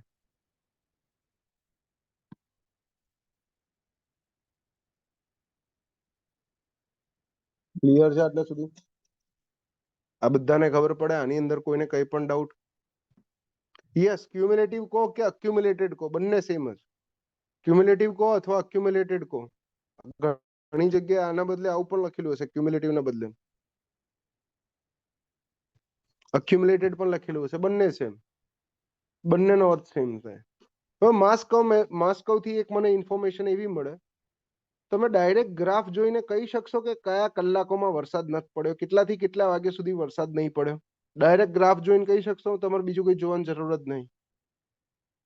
કયા કલાકમાં વરસાદ નહીં પડ્યો? જે જગ્યાએ મને કર્વ આવો ફ્લેટ જોવા મળે છે કે જ્યાં રેનફોલમાં વધારો નથી, ફ્લેટ જે જગ્યાએ કર્વ જોવા મળે છે આ દરમિયાન હું કહી દઈશ કે 0 રેનફોલ. એ સિવાયના ટાઈમમાં હું એવું પણ કહી શકીશ કે ક્યારે ભાઈ સ્ટોર્મ આવ્યું હતું એટલે કે ક્યારે ભાઈ વરસાદ આવ્યું હતું, ક્યારે આવ્યો હતો ભાઈ, તો હું એ આના પર જોઈને કહી શકું કે પહેલો જે વરસાદનો ટાઈમ છે એ 9 થી 11 નો છે, સ્ટોર્મ 1, અને બીજો જે વરસાદનો ટાઈમ છે એ રહ્યો 1 થી 4 નો છે, સ્ટોર્મ 2. કહી શકાય ને? હું યસ ઓર નો કહેજો. આ બે વરસાદના સ્પેલ આવ્યા હતા, કહી શકાય. બીજું કે હું અગર આ ગ્રાફનો સ્લોપ નીકાળું આ સ્ટોર્મ 1 માટે 8 થી 11 દરમિયાન મને જે કર્વ મળે છે 8 થી 11 દરમિયાન એક કર્વનો સ્લોપ નીકાળું, 8 થી 11 દરમિયાન સ્લોપ નીકાળવો હોય તો સ્લોપ માટે ખબર છે, સ્લોપ ઇઝ ઇક્વલ ટુ કઈ રીતે નીકળે કોઈ પણ કર્વનો, કે y આમ ડિવાઇડેડ બાય x આમ થાય. y આમ કેટલું છે 8 થી 11 દરમિયાન, y આમ કેટલું છે 0 થી કેટલે સુધી પહોંચે છે 9 સુધી પહોંચે છે, તો અહીંયા લખી દઉં 9 ડિવાઇડેડ બાય કેટલા કલાક છે 8 થી 9, 9 થી 10, 10 થી 11, 3 કલાક છે. તો 9 શું હતું હતું, 3 શું હતું અવર હતું, તો મને જો વેલ્યુ કેટલી મળી 9/3, 3 યુનિટ કયો આવ્યો પર અવર. આ પર અવર કોઈ વસ્તુનો યુનિટ હતો? યાદ કરો શેનો યુનિટ હતો? આ પર અવર શેનો યુનિટ હતો? ક્યાંક ભણે તાર્યું? યસ, વેરી ગુડ, ઇન્ટેન્સિટીનો યુનિટ હતો માર ભાઈ. તો આનો અર્થ શું થયો? આનો અર્થ એ થયો કે અગર હું આ માસ કર્વની અંદર આ સ્ટોર્મનો જે પણ સ્ટોર્મ છે એ દરમિયાન અગર હું સ્લોપ નીકાળું તો સ્લોપની વેલ્યુ મને શેના જેટલી મળે ભાઈ? ઇન્ટેન્સિટી જેટલી. ઇન્ટેન્સિટી ઓફ રેનફોલ પણ મળી જાય મને આનાથી. મને આ વસ્તુથી ઇન્ટેન્સિટી ઓફ રેનફોલ પણ મળી જશે. સમજાય છે આ વસ્તુ? ક્લિયર છે બધાને? રેડી છે? કોઈને કઈ ડાઉટ, ડિફિકલ્ટી એટલે સુધી? એ જ રીતે સ્ટોર્મ 2 ની ઇન્ટેન્સિટી કાઢીને કહી શકશો? મેં સ્ટોર્મ 1 ની તો કાઢી, ચલો સ્ટોર્મ 1 ની મેં ઇન્ટેન્સિટી નીકાળી 3 mm પર અવર. આ સ્લોપ 1 લખી દઉં. આ સ્ટોર્મ 2 ની ઇન્ટેન્સિટી નીકાળીને કહો સ્લોપ 2 y આમ ડિવાઇડેડ બાય x આમ. y આમ કેટલો છે? ક્યાંથી ક્યાં છે? 9 થી ક્યાં સુધી જાય છે? 19 સુધી જાય છે. કેટલી વેલ્યુ છે? 9 થી 19 એટલે કેટલો આવે y નો ડિફરન્સ કેટલો આવે? આ કેટલું આવે? 9 થી 19 સુધી 10 જેટલી આવે, 10 mm આવે. અને એક્સિયમ કેટલા આવે? 1 થી 2, 2 થી 3, 3 થી 4, 3 કલાક આવે, 3 અવર્સ. તો સ્લોપ 2 ની વેલ્યુ કહો. સ્ટોર્મ 2 ની ઇન્ટેન્સિટી કેટલી થાય? સ્ટોર્મ 1 ની ઇન્ટેન્સિટી 3 mm પર અવર આવી, એ જ રીતે સ્ટોર્મ 2 ની ઇન્ટેન્સિટી કેટલી થાય? કહેશે કોઈ? હલો હલો હલો, પબ્લિક હોઈ ગઈ છે. 3.33, 3.33 mm પર અવર. વેરી ગુડ, સમજાય છે? તો આ માસ કર્વ છે. હવે એમાંથી ક્વેશ્ચન શું પૂછાય છે એ જોઈ લો. ક્વેશ્ચન શું છે? માસ કર્વ. પહેલા તો ગ્રાફ શેનો છે? શેના વચ્ચેનો ગ્રાફ છે? અક્યુમ્યુલેટેડ પ્રેસિપિટેશન વર્સિસ ટાઈમનો ગ્રાફ. બહુ પૂછાય છે આ ક્વેશ્ચન. સેકન્ડ કે આ માસ કર્વ નું તમને રેનફોલ ની વેલ્યુ કઈ મળે? તો આગળ જે 3 રેન ગેજ જોયા ને, આગળ જે 3 રેન ગેજ જોયા ને, બરાબર છે સર? એટલે જ અરે ભાઈ તું યાર કઈ પીન ચોંટેલી છે. છોડ, મારે હળી નહીં કરવી આજે કઈ. મને સૂચના આપી સાહેબ પ્રેમથી, એમ કે આગળ 3 રેન ગેજ ક્યાં જોયા? આર્યા નેચરલ સાયફન ટાઈપ અને વેઇંગ બકેટ ટાઈપ અને ટિપિંગ બકેટ ટાઈપ. આમાં જે નેચરલ સાયફન નો અને આ વેઇંગ બકેટનો જે રેનફોલ નો ડેટા મળે, એ બંને ડેટા ડાયરેક્ટ ભાઈ રેનફોલ માસ કર્વ મને મળે. વિચારો, તમે ખુદ વિચારો. વેઇંગ બકેટમાં તમને કીધું તું, યાદ હોય તો, કે જેમ જેમ વજન એડ થતું જશે એમ એમ ભાઈ મારો ગ્રાફ ધીરે ધીરે ધીરે ઉપર જતો જશે. તો શું થતું હતું? એ ક્યુમ્યુલેટિવ જ થતું હતું, રાઈટ? ફરીથી યાદ કરો, નેચરલ સાયફનમાં શું થતું હતું? કે જ્યાં સુધી સાયફન વાળા પેલા ડબલામાં પાણી ભરાતું હતું ત્યાં સુધી મારો કર્વ, મારો જે ગ્રાફ છે, ગ્રાફમાં પેલી પેન ઉપર જતી હતી. જેવું પાણી ખાલી થઈ ગયું તરત જ શું થશે? તરત જ ભાઈ એ પેન આ રીતે નીચે આવી જશે, વળી પાછું ધીરેથી ઉપર જવાનું ચાલુ થશે. આ સમજાય છે બધાને?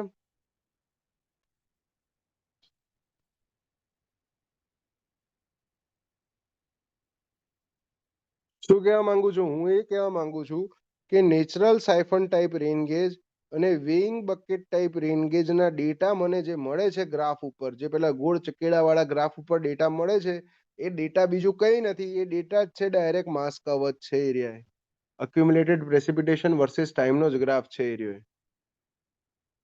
ક્લિયર છે આ વસ્તુ? રાઈટ? અને slope of rainfall mass curve, આ યાદ રાખજો, આ પણ એક્ઝામમાં પૂછે છે. રેનફોલ માસ કર્વ નો જે સ્લોપ છે એ શું બતાવે છે? એ ઇન્ટેન્સિટી ઓફ રેનફોલ બતાવે છે. ઇન્ટેન્સિટી ઓફ રેનફોલ બતાવે છે. ક્લિયર છે આટલે સુધી? કોઈને કઈ ડાઉટ? નેક્સ્ટ આવી જાઓ. હવે હાઇટોગ્રાફ આવી જાઓ. હાઇટોગ્રાફ આવી જાઓ. શું કે છે હાઇટોગ્રાફ કોને કહેવામાં આવે? Second number, hyetograph. તો હાઇટોગ્રાફ એટલે બેઝિકલી ઇન્ટેન્સિટી વર્સિસ ટાઈમનો ગ્રાફ.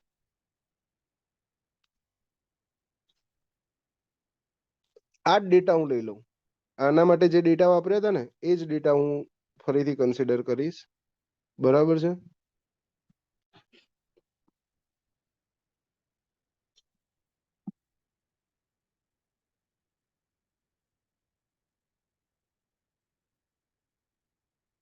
આ પેસ્ટ કેમ નહીં થતા? લે,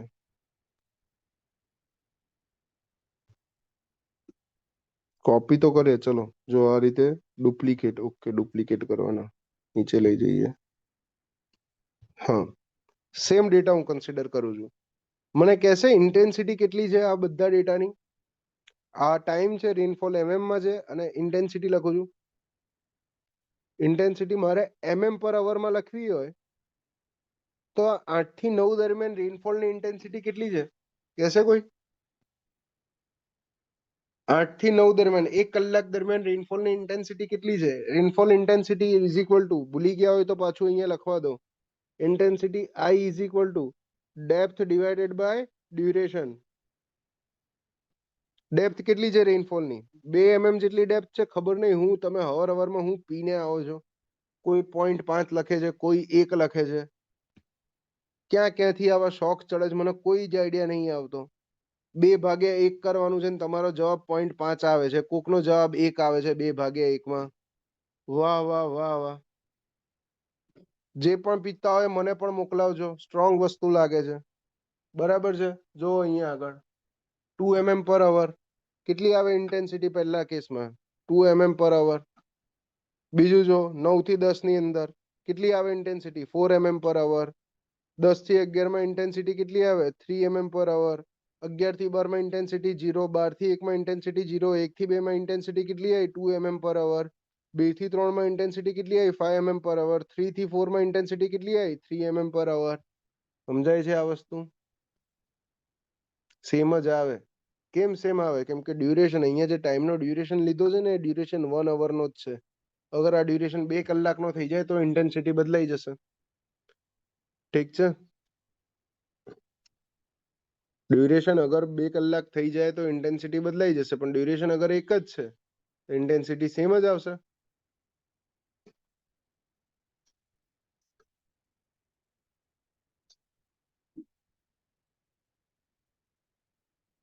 ઓકે, આટલે સુધી કોઈને કઈ ડાઉટ કે ડિફિકલ્ટી હોય તો કહી દો.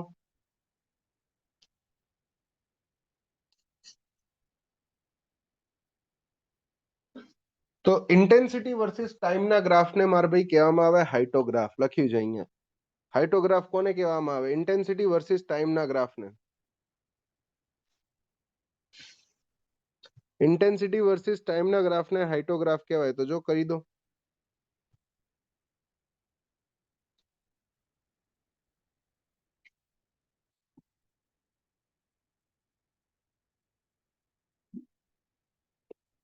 અહીંયા આગળ ઇન્ટેન્સિટી બતાવી દઉં અને અહીંયા આગળ ટાઈમ બતાવી દઉં.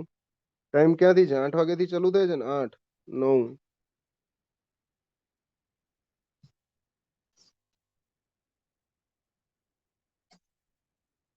અરે ઇન્ટેન્સિટી મેક્સિમમ કેટલી જાય છે? 4 સુધી જ જાય છે ને?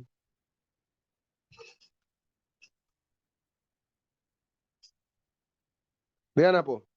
8 થી 9 દરમિયાન 5 છે. હા 5 છે, કઈ વાંધો નહીં. 5 5 5. ઇન્ટેન્સિટી વર્સિસ ટાઈમનો જે પણ ગ્રાફ છે, આ ઇન્ટેન્સિટી પર અવરની છે. યુનિટ લખવો પડે, આ જગ્યાએ ટાઈમ અવરની અંદર છે. આ વસ્તુને રિપ્રેઝન્ટ કરવા માટે બારના ફોર્મમાં રિપ્રેઝન્ટ કરીએ છીએ. બાર એટલે કે 8 થી 9 દરમિયાન 2 પર અવરની ઇન્ટેન્સિટી થઈ, તો 8 થી 9 દરમિયાન ઇન્ટેન્સિટી 2 પર અવરની થઈ. જોઈ લો આ બાર ચાર્ટ. 9 થી 10 દરમિયાન 4 ની ઇન્ટેન્સિટી થઈ, તો આ વધીને ક્યાં જશે? આટલે જશે 4. 10 થી 11 દરમિયાન 3 ની ઇન્ટેન્સિટી થઈ, તો આ આટલે આવશે. 11 થી 12 દરમિયાન કશું નહીં. 12 થી 1 દરમિયાન કશું જ નહીં. 1 થી 2 દરમિયાન 2 ની ઇન્ટેન્સિટી થઈ, એટલે વળી પાછો ગ્રાફ આટલે આવશે. 2 થી 3 દરમિયાન 5 ની ઇન્ટેન્સિટી થઈ, ગ્રાફ કેટલે જશે? આટલે જશે.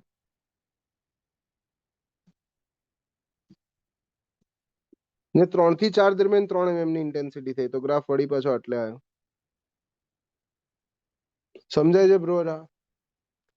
આ રહ્યો થઈ ગયો મારો હાઇટોગ્રાફ. હાઇટો, HYTO, હાઇટોગ્રાફ, which shows intensity versus time. which shows intensity versus time. intensity versus time no graph છે. બીજી એક ઇન્ફોર્મેશન તમને પૂછું છું. અગર આ બારનો એરિયા નીકાળો, આ બધા બારનો એરિયા નીકાળો, તો તમને કઈ વેલ્યુ મળે? આ બધા બારનો એરિયા નીકાળો તો તમને કઈ વેલ્યુ મળે? નીકાળી જો. ટોટલ રેનફોલની ડેપ્થ મળે. એક્ઝેક્ટલી ટોટલ રેનફોલની ડેપ્થ મળે. એક્ઝેક્ટલી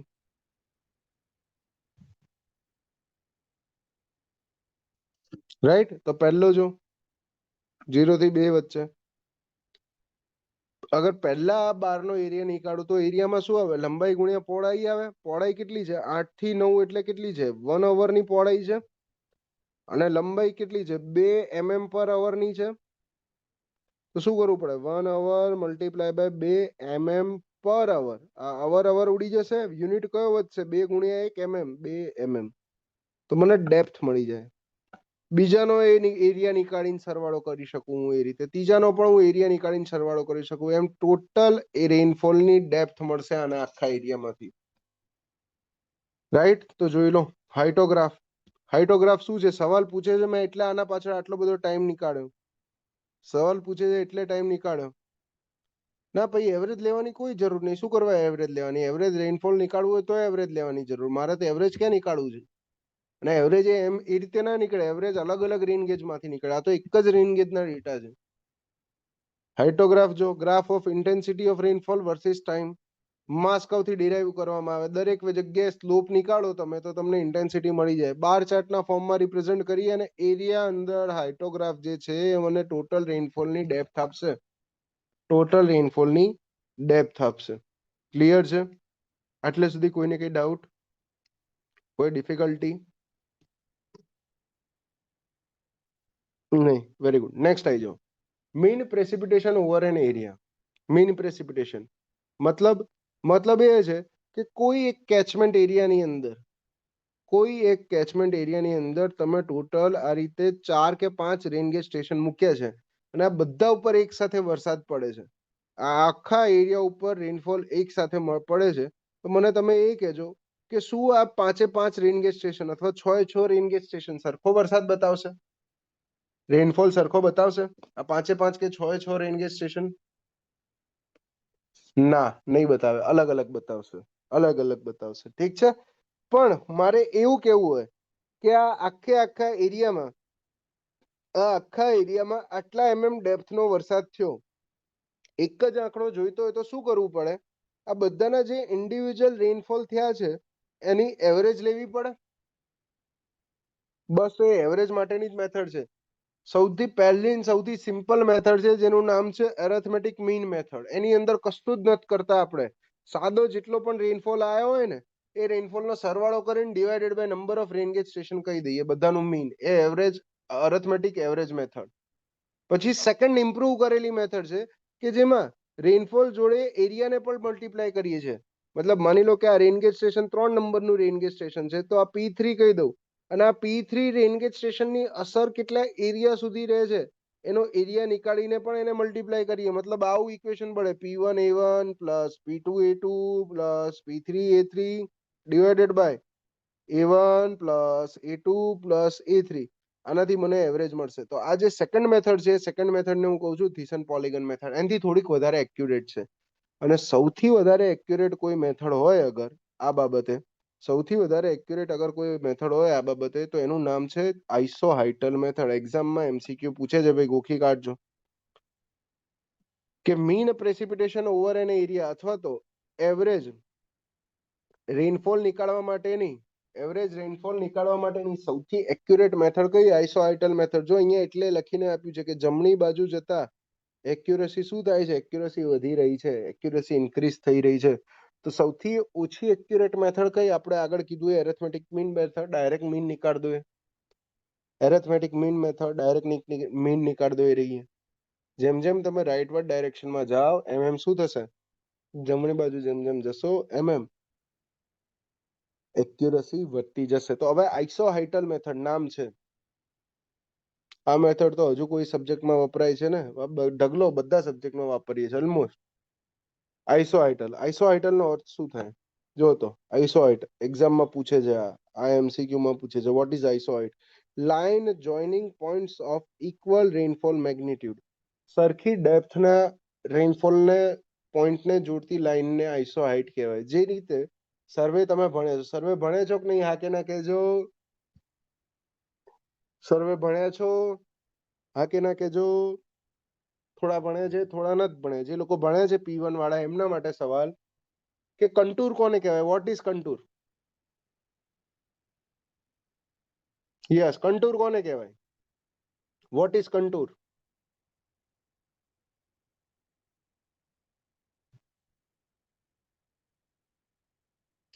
સેમ એલિવેશનના પોઈન્ટને જોડતી લાઈનને કન્ટુર કહેવાય, રાઈટ? એ જ રીતે સેમ ડેપ્થ ઓફ રેનફોલના પોઈન્ટને જોડતી લાઈનને આઇસોહાઇટ કહેવાય. એ જ રીતે સેમ પ્રેશરને જોડતી લાઈનને આઇસોબાર કહેવાય. સેમ ડેપ્થ ઇન સીને જોડતી લાઈનને આઇસોબાથ કહેવાય. સેમ થંડરસ્ટોર્મને જોડતી લાઈનને આઇસોબ્રોન્ટ કહેવાય. સેમ ટ્રાવેલ ટાઈમને જોડતી લાઈનને આઇસોક્રોન કહેવાય. સેમ સેલિનિટીને જોડતી લાઈનને આઇસોહેલાઇન કહેવાય. સેમ સનશાઇનને જોડતી લાઈનને આઇસોહેલ કહેવાય. સેમ સ્નોફોલને જોડતી લાઈનને આઇસોનીફ કહેવાય. સેમ ફ્રોસ્ટને જોડતી લાઈનને આઇસોરાઇમ કહેવાય. સેમ ટેમ્પરેચરને જોડતી લાઈનને આઇસોથર્મ કહેવાય. અને આઇસોપ્લેથ સેમ ઇવોપરેશનને જોડતી લાઈનને ના કહેવાય. આ ભૂલ ના કરતા. આઇસોપ્લેથનો અર્થ થાય યુનિફોર્મ પ્રોપર્ટી હોય. આ બધી જ જે લાઈન કીધી ને, આ બધી જ લાઈન આઇસોપ્લેથ કહેવાય. બધાને આઇસોપ્લેથ કહેવામાં આવે, બરાબર? આઇસોપ્લેથ એટલે એવી લાઈન કે જે લાઈન પર કોઈ એક પ્રોપર્ટી કોન્સ્ટન્ટ છે, કોઈ એક પ્રોપર્ટી કોન્સ્ટન્ટ છે. ક્લિયર છે? યુઝ્યુઅલી આમાંથી શું પૂછાય છે? મેક્સિમમ આમાંથી મારા ભાઈ પૂછાય છે આ રહ્યું આઇસોહાઇટ. ક્લિયર છે આટલે સુધી? નેક્સ્ટ થઈ જાઓ. ડેપ્થ એરિયા ડ્યુરેશન કહો. ડેપ્થ એરિયા ડ્યુરેશન કહો. તો આ બેઝિકલી યાદ જ રાખવાનું છે, આમાં સમજવા વાળું કઈ જાજુ છે નહીં. ઠીક છે, બાકી બધાના પૂછવાના ચાન્સ ઓછા ઓછા ઓછા છે. અમુક તો યાર તમને ખબર હોય જ, આઈસો બાર એટલે પ્રેશરની લાઈનો એ તમને ખબર હોય, બરાબર. આઈસો થર્મ એટલે ટેમ્પરેચરની લાઈનો એ તમને ખબર હોય. આઈસો હેલાઇન એટલે સેલિનિટી, મતલબ કે સેલિનિટીની લાઈનો એ તમને ખબર હોય. જે ના ખબર હોય એ વસ્તુ પર ધ્યાન આપવાનું હોય. કેટલે હતા આપણે? હા, ડેપ્થ એરિયા ડ્યુરેશન કર્વ પર આવી જાઓ. What is depth area duration curve? Depth area duration curve જો કે ડેપ્થ એરિયા ડ્યુરેશન કર્વમાં રેનફોલની ડેપ્થ, કેટલો રેનફોલનો એરિયા છે ને કેટલો રેનફોલનો ટાઈમ છે એના ઉપર ફોકસ કરવાનું છે. આ ત્રણ વચ્ચેનું વેરિએશન સમજવાનું છે. વરસાદ પડે છે તો વરસાદ કેટલી ડેપ્થ સુધી પડશે, વરસાદ કેટલા એરિયામાં પડશે અને વરસાદ કેટલા ડ્યુરેશન માટે પડશે, આની કમ્પેરિઝન કરવાની છે. હવે આપણે ભણ્યા હતા પહેલા કે જ્યારે કોઈ પણ વસ્તુની કમ્પેરિઝન કરવી હોય ને એની અંદર 3 વેરિયેબલ હોય તો કમ્પેરિઝન કરવું કેવું થાય? અઘરું પડે. તો આપણે શું કરશું? પહેલા કોઈ એક વસ્તુને કોન્સ્ટન્ટ માની લઈશું. ફોર એક્ઝામ્પલ, હું એવું માનીને ચાલુ છું કે વરસાદ પડે છે તો વરસાદ 5 કલાક માટે જ પડે છે. Duration constant. અગર સેમ ડ્યુરેશન માટે રેનફોલનો એરિયા આગળ વધશે ફોર સેમ ડ્યુરેશન, 5 કલાક તો 5 કલાક માટે જ રેનફોલનો એરિયા આગળ વધશે તો રેનફોલની ડેપ્થ ઘટશે. Depth of rainfall decreases. મતલબ કે 5 કલાક સુધી અગર વરસાદ પડે છે અને 10 કિલોમીટર સ્ક્વેરમાં પડે તો રેનફોલની ડેપ્થ મને 5 સેન્ટીમીટર મળે છે. પણ આ 5 કલાક સુધી વરસાદ 10 ના બદલે સેમ વરસાદ 100 કિલોમીટર સ્ક્વેરની અંદર પડે તો શું થયું? એરિયા વધી ગયો. એરિયા વધ્યો એટલે ડેપ્થ ઘટી ગઈ. તો મારી ડેપ્થ જે હશે 5 સેન્ટીમીટર કરતા ઓછી હશે. સમજાય છે? વરસાદ ફેલાઈ જાય એટલે એક્ઝેક્ટલી વરસાદ શું થશે? ફેલાઈ જશે ને એરિયામાં. અગર એરિયા ઓછો હશે તો same amount of rainfall same ડ્યુરેશનમાં બધો એક જ જગ્યાએ પડશે તો ડેપ્થ વધારે થશે. પણ એરિયા હું વધારે દઉં છું સેમ ડ્યુરેશન માટે તો શું થાય છે? વરસાદ ફેલાઈ જાય છે. અને વરસાદ ફેલાઈ જાય છે તો એના કારણે મારી ડેપ્થ ઓછી થઈ જાય છે. તો આ વસ્તુ યાદ રાખજો ડેપ્થ એરિયા ડ્યુરેશનમાં. રાઈટ? સેકન્ડ વસ્તુ આના પરથી સેકન્ડ વસ્તુ કે અગર હવે હું ડ્યુરેશન, ટાઈમ અને એરિયા પર ફોકસ કરું છું અને જ્યારે ટાઈમ અને એરિયા પર ફોકસ કરવા જઉં છું તો શું ધ્યાન રાખવાનું છે કે એરિયાને અગર હું કોન્સ્ટન્ટ માની લઉં, એરિયા મારો કોન્સ્ટન્ટ થઈ ગયો, મતલબ મારો જે વરસાદ પડવાનો છે એ 100 કિલોમીટર સ્ક્વેર જેટલા એરિયામાં જ પડશે. ફિક્સ થઈ ગયો, આટલા એરિયામાં જ રેનફોલ થશે. તો અગર વધારે ટાઈમ માટે વરસાદ પડે, માની લો કે 10 કલાક માટે સેમ ઇન્ટેન્સિટીથી વરસાદ પડે, 10 કલાક માટે સેમ ઇન્ટેન્સિટીથી વરસાદ પડે છે તો ડેપ્થ મને 5 સેન્ટીમીટર મળે છે. તો આ જ વરસાદ અગર 100 કલાક માટે પડે તો સીધી વાત છે, સેમ ઇન્ટેન્સિટીથી હોય તો મને ડેપ્થ 5 કરતા કેવી મળે? વધારે મળે કે ઓછી મળે? સેમ ઇન્ટેન્સિટીનો વરસાદ 10 ના બદલે 100 કલાક પડે સેમ એરિયામાં તો મને ડેપ્થ વધારે મળે કે ઓછી મળે? વધારે મળે. વેરી ગુડ, વધારે મળે. એક્ઝેક્ટલી 5 કરતા વધારે જ મળે. ક્લિયર છે? બસ આ જ છે. As duration of rainfall increases, જેમ જેમ ડ્યુરેશન વધે છે એમ એમ રેનફોલની ડેપ્થ પણ વધે છે. આ બંને વસ્તુ અગર તમારે યાદ આ રીતે ના રાખવી હોય તો એના માટેનું શોર્ટ વસ્તુ અહીંયા લખી દીધી છે મેં પ્રેમથી. બરાબર? શું લખી દીધું છે આ જગ્યાએ? જો અહીંયા આગળ કે અગર ટાઈમ કોન્સ્ટન્ટ રાખીએ તો એરિયા વધે તો ડેપ્થ ઘટે. ટાઈમ કોન્સ્ટન્ટ રાખીએ તો એરિયા વધે તો ડેપ્થ ઘટે. પણ એરિયા કોન્સ્ટન્ટ રાખીએ તો વધતા ટાઈમની સાથે ડેપ્થ પણ વધે. આ રહી વસ્તુ. ક્લિયર છે? આમાંથી સવાલ કયો પૂછાય છે? General rule. Exactly general rules છે આ રહ્યો, પણ કેવું પડે ને મારે તમને. સવાલ કઈ રીતે પૂછાય છે? સવાલ એ કે છે કે આ ડેપ્થ એરિયા ડ્યુરેશનનો જે કર્વ છે, આના કર્વ બનાવીએ છીએ આપણે. માની લો કે અહીંયા આગળ વાય એક્સિસ પર જો મેં રેનફોલની ડેપ્થ મૂકી, એક્સ એક્સિસ પર રેનફોલનો એરિયા મૂક્યો, તો પહેલો કર્વ મેં જે અહીંયા બનાવ્યો આ 2 કલાકના ડ્યુરેશન વાળો બનાવ્યો. રાઈટ? હવે બીજો કર્વ મારે 4 કલાકના રેનફોલના ડ્યુરેશન માટે બનાવવો છે. તો આગળ શું કીધું તું કે સેમ એરિયા માટે ડ્યુરેશન વધારે તો ડેપ્થ વધારે. તો એરિયા અગર સેમ લઉં છું તો એરિયા સેમ એટલે આ સ્ટ્રેટ લાઈન લેવાય. આ સ્ટ્રેટ લાઈન પર બધી જગ્યાએ એરિયા સેમ છે. તો સેમ એરિયા માટે 2 કલાકની ડ્યુરેશન માટે મને આટલી ડેપ્થનો રેનફોલ મળે છે, તો 4 કલાકની ડ્યુરેશન માટે મને આટલી ડેપ્થનો રેનફોલ મળે છે. મતલબ જેમ જેમ મારી ડ્યુરેશન વધશે જેમ જેમ ડ્યુરેશન વધશે એમ જો કર્વ મારો કેવો બહારની સાઈડ શિફ્ટ થઈ રહ્યો છે 4 કલાક માટે, 6 કલાક માટે, 8 કલાક માટે, રાઈટ. તો તમને છે ને કર્વનો નેચર પૂછે છે આમાંથી. કર્વનો નેચર પૂછે છે. કર્વનો નેચર શું છે? કર્વનો નેચર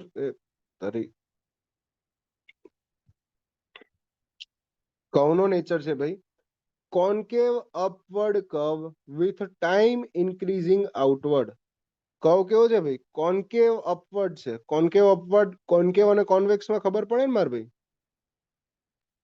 કોન્કેવ અને કોન્વેક્સમાં ખબર પડે, રાઈટ? કોન્કેવ એટલે સીધો વાટકો, કોન્વેક્સ એટલે ઊંધો વાટકો. તો કર્વ તમારો કોન્કેવ છે, વાટકો સીધો છે, ઉપર છે, બરાબર છે. વિથ ટાઈમ ઇન્ક્રીઝિંગ આઉટવર્ડ, જેમ જેમ બહારની ડાયરેક્શનમાં જાઓ છો એમ એમ ટાઈમ વધે છે.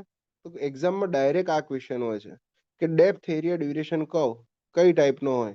તો પહેલું કે depth area duration curve concave upward હોય કે જેમાં ટાઈમ બહારની સાઈડ વધતો હોય, ટાઈમ ઇન્ક્રીઝિંગ આઉટવર્ડ હોય. બીજું પૂછે છે કે ડેપ્થ એરિયા ડ્યુરેશન કર્વ કયા પોઈન્ટને જોડવાથી મળે? તો એમાં આવે છે કે મેક્સિમાઇઝિંગ એન્વોલપ થ્રુ અપ્રોપ્રિએટ ડેટા પોઈન્ટ. મેક્સિમાઇઝિંગ એન્વોલપ એટલે કે જે મેક્સિમમ પોસિબલ ડેપ્થ હોય એ રહીએ મેક્સિમમ પોસિબલ ડેપ્થ લઈએ છીએ. આમાં કઈ લોસ બોસ એવું આપણે માઇનસ નહીં કરતા, ડાયરેક્ટ રેનફોલની મેક્સિમમ પોસિબલ ડેપ્થ લઈએ છીએ. તો ડેપ્થ એરિયા ડ્યુરેશન કર્વનો નેચર કેવો છે? અગર નેચરમાં ક્વેશ્ચન આવે તો આવે કે maximizing envelope through appropriate data point. અને બીજો મેં તમને હાલ વાત કરીએ કે આ કર્વનો નેચર જે છે કોન્કેવ અપવર્ડ હોય વિથ ટાઈમ બહાર જતા વધતો હોય એ ટાઈપનું.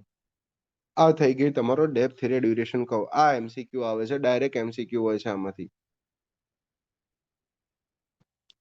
ક્લિયર છે? નેક્સ્ટ આવી જાઓ, ફ્રીક્વન્સી ઓફ પોઈન્ટ રેનફોલ. પ્રોબેબિલિટીની વાત કરે છે થોડી. Frequency of point rainfall. અગર વરસાદ પડે છે તો વરસાદ પડવાની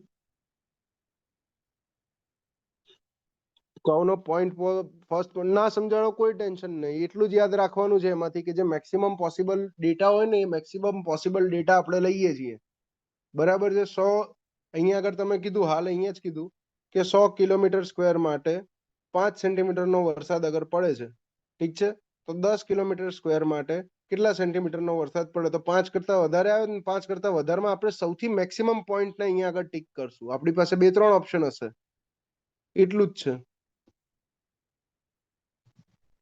મેક્સિમાઇઝિંગ envelope through appropriate data point. Next આવી જાઓ, ફ્રીક્વન્સી ઓફ પોઈન્ટ રેનફોલ. તો કોઈ પણ ઇવેન્ટ અકર થાય છે, કોઈ પણ રેનફોલ થાય છે, એની પ્રોબેબિલિટી પી તરીકે બતાવાય, અને એ રેનફોલ ના થાય એની પ્રોબેબિલિટી બતાવી હોય તો એ ક્યુ તરીકે બતાવે. અને હંમેશા યાદ રાખવાનું, કોઈ ઘટના થાય ને ઘટના ના થાય, બંનેની સંભાવના ભેગી થઈને એક જ થાય. તો ઘટના ના થાય ક્યુ ની સંભાવના કેટલી હોય? એકમાંથી ઘટના થાય એની સંભાવના બાદ કરતો, તો ક્યુ ઇઝ ઇક્વલ ટુ 1 - p. થઈ ગયું. આ પ્રોબેબિલિટી, સેકન્ડ પ્રોબેબિલિટી આવી, ઠીક છે. હવે કોઈ એક ઘટના, કોઈ એક ઇવેન્ટ ટોટલ આર વખત રિપીટ થાય અને એ પણ એન સક્સેસિવ યર્સમાં. એન સક્સેસિવ યર્સ એટલે કે સળંગ એન વર્ષની અંદર, સળંગ એન જેટલા વર્ષની અંદર કોઈ ઘટના આર વખત ઘટે, આટલા રિપીટેશન થાય, એની સંભાવના કેટલી? એની સંભાવના માટેનું ઇક્વેશન છે P R N is equal to NCR into P to the power R into Q to the power N - R.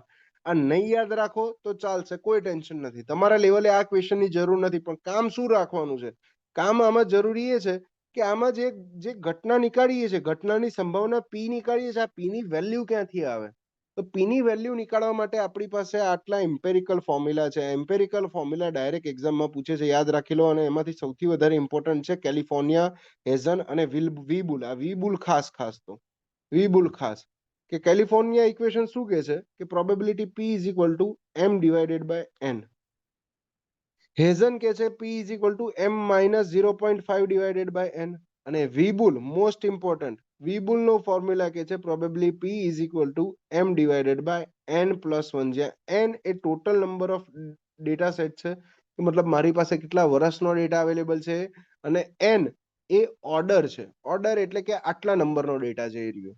આટલું યાદ રાખવાની જરૂર નથી. આ નહીં યાદ રાખો ચાલશે. યાદ શું રાખવાનું છે? આ બેઝિક ફોર્મ્યુલા, આ ગોખી જ મારજો. સમજાય છે? ક્લિયર છે આટલે સુધી? ફ્રીક્વન્સી ઓફ પોઈન્ટ રેનફોલમાં ખબર પડી કે ઘટના અગર ઘટે તો એની સંભાવના પી, ના ઘટે તો ક્યુ. પી વત્તા ક્યુ હંમેશા કેટલું થાય? 1 થાય. ના ઘટે એની સંભાવના કેટલી થઈ? 1 - પી થઈ. આપણે શેમાં પડવાનું છે કે આ પી કઈ રીતે કાઢશું?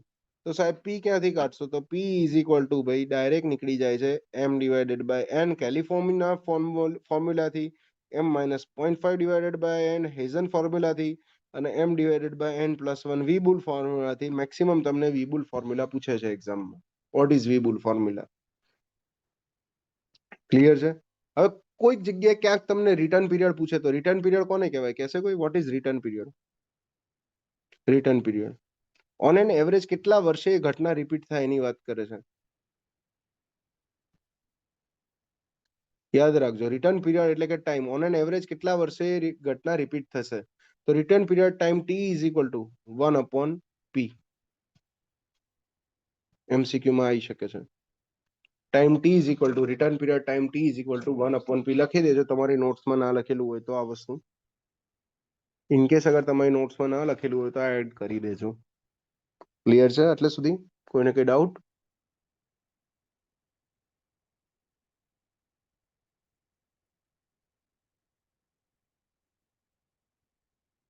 नेक्स्ट पर आइए, इंटेंसिटी ड्यूरेशन फ्रीक्वेंसी को, इंटेंसिटी ड्यूरेशन फ्रीक्वेंसी को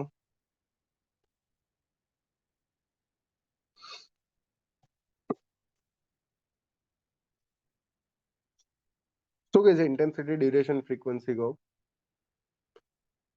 તમે એક વસ્તુ ઓબ્ઝર્વ કરી છે, ક્યાંક એવું સાંભળ્યું છે કે ભાઈ 1 કલાકમાં 5 ઇંચ વરસાદ થઈ ગયો કે 1 કલાકમાં 10 ઇંચ વરસાદ થઈ ગયો? પણ આ 1 કલાકમાં 5 ઇંચ ને 10 ઇંચ વરસાદ છે ને બહુ રેર થાય. મતલબ 50 વર્ષે એક વખત આવું થયું હશે. શું આ વસ્તુથી બધા એગ્રી કરે છે? યસ ઓર નો કહેજો એકવાર.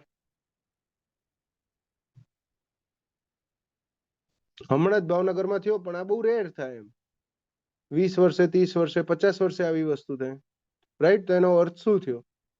કે જે રેનફોલની ઇન્ટેન્સિટી વધારે છે, જે રેનફોલની ઇન્ટેન્સિટી વધારે છે, જે રેનફોલની ઇન્ટેન્સિટી વધારે છે, તીવ્રતા વધારે છે, એ રેનફોલની ફ્રીક્વન્સી ઓછી છે અને ટાઈમ વધારે છે. રિટર્ન પીરિયડની વેલ્યુ વધારે છે, ફ્રીક્વન્સી ઓછી. એનો અર્થ શું થયો? કે ઓછી વખત રિપીટ થાય છે એ વસ્તુ, પણ એનો રિટર્ન પીરિયડ વધારે છે. હા, 12 કલાકમાં 12 ઇંચ વરસાદ પડ્યો, પણ આ કેવી રેર વસ્તુ છે. આ દર વર્ષે તમને નહીં જોવા મળે. તમે ભાવનગર થી કોઈ હોય તો એને પૂછજો કે શું તારા ત્યાં દર વર્ષે વરસાદ પડે છે આવો 10 કલાકમાં 10 ઇંચનો વરસાદ દર વર્ષે છે? ના, નથી. બરાબર છે. તો આ જ વસ્તુ છે. એક્ઝેક્ટલી હું એ જ પૂછું છું. તો આ જ વસ્તુ છે. આ જે ગ્રાફ ને આ જે કર્વની વાત કરી છે આ જ છે. ઇન્ટેન્સિટી, ડ્યુરેશન અને ફ્રીક્વન્સી. ઇન્ટેન્સિટી એટલે વરસાદની ઇન્ટેન્સિટી, ડ્યુરેશન એટલે કે કેટલા ટાઈમ સુધી વરસાદ પડે છે, અને ફ્રીક્વન્સી એટલે કે રિટર્ન પીરિયડ કેટલો છે. ફ્રીક્વન્સી એટલે રિટર્ન પીરિયડ કેટલો છે. રાઈટ? તો અગર હું ડ્યુરેશનને કોન્સ્ટન્ટ રાખીને ચાલુ, ફોર કોન્સ્ટન્ટ ડ્યુરેશન, મતલબ વરસાદ જે પડવાનો છે એ 2 કલાક જ પડવાનો છે. તો 2 કલાકના વરસાદમાં જેમ જેમ વરસાદની તીવ્રતા વધે એમ રિટર્ન પીરિયડની વેલ્યુ પણ વધે, અથવા તો ફ્રીક્વન્સીની વેલ્યુ ઘટે, રિટર્ન પીરિયડ ટી ની વેલ્યુ વધે, રિટર્ન પીરિયડ એફ ની વેલ્યુ વધે. બરાબર છે? મતલબ 10 ઇંચ પર કલાકની ઇન્ટેન્સિટી વાળો વરસાદ 100 વર્ષે એક જ વખત પડે. કહેવાનો અર્થ એ છે. પણ જે નાનો વરસાદ છે, મતલબ 1 કલાકમાં અડધો ઇંચ વરસાદ, આ તો બહુ કોમન વરસાદ છે. આની રિટર્ન પીરિયડ તો બહુ ઓછો હોય અને ફ્રીક્વન્સી બહુ વધારે હોય. સમજાય છે આ વસ્તુ? આ એ જ છે.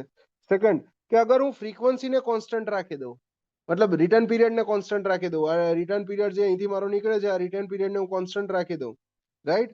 તો જેમ જેમ વરસાદનું ડ્યુરેશન વધે છે, ટાઈમ વધે છે, ડ્યુરેશન વધે છે, એમ ઇન્ટેન્સિટી ઘટશે. મતલબ સેમ અમાઉન્ટ ઓફ રેનફોલ, અગર 10 સેન્ટીમીટરનો જ વરસાદ થવાનો છે, એ 10 સેન્ટીમીટરનો વરસાદ 2 કલાકમાં પડે અને 10 સેન્ટીમીટરનો વરસાદ 5 કલાકમાં પડે, તો ટાઈમ વધ્યો તો ઇન્ટેન્સિટી ઓછી આવશે ને. અહીંયા 2 સેન્ટીમીટર પર અવર આવશે ને અહીંયા આગળ ઇન્ટેન્સિટી વધારે આવશે. કેટલી આવશે? 5 સેન્ટીમીટર પર અવર આવશે. ક્લિયર છે? ના સમજાયું? ફરીથી જો, કશો વાંધો નહીં, કશો વાંધો નહીં, ફરીથી જોઈ લે. શું કહું છું કે 10 સેન્ટીમીટરનો વરસાદ પડવાનો છે, આ 10 સેન્ટીમીટરનો એક વરસાદ 1 કલાકમાં પડે છે અને બીજો વરસાદ 2 કલાકમાં પડે છે, તો બંનેમાંથી ઇન્ટેન્સિટી કોની વધારે છે? આ સિમ્પલ સવાલ છે. પહેલા કેસમાં 10 સેન્ટીમીટરનો વરસાદ 1 કલાકમાં પડે, એની ઇન્ટેન્સિટી કેટલી થાય? લખ ભાઈ. પૂનમભાઈ બોલ હેડ. કેટલી ઇન્ટેન્સિટી થાય? 10 સેન્ટીમીટરનો વરસાદ અગર 1 કલાકમાં પડે તો ઇન્ટેન્સિટી કેટલી થાય? બોલ હેડ ભાઈ. હવે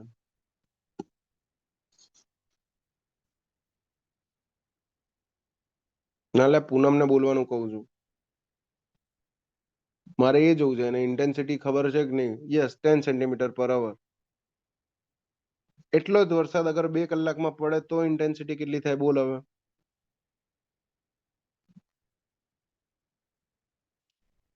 તારે લે આવવું મોડું અને જવા માટે ધાંધિયા વેલા કરવા કેમ આવું કરત ભાઈ તું? 5 સેન્ટીમીટર પર અવર. શું જોયું તમે? એક વસ્તુ જોયું. શું જોયું? ટાઈમ વધ્યો. ટાઈમ મારો 1 કલાકથી 2 કલાક થયો, ટાઈમ વધ્યો, તો મારી ઇન્ટેન્સિટી ઓછી થઈ કે ના થઈ? પૂનમ ક્યાં ગયો? એઝ ડ્યુરેશન ઇન્ક્રીઝીસ, ટાઈમ વધ્યો, ઇન્ટેન્સિટી ડિક્રીઝીસ. ઓકે છે હવે?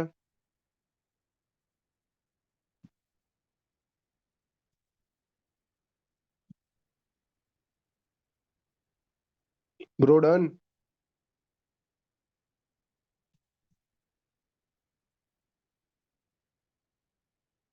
Okay bro.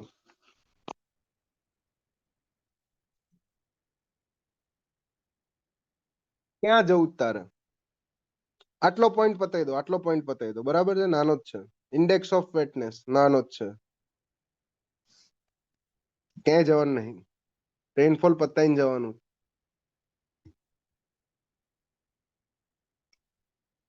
વરસાદમાં નાવા જવાનું છે.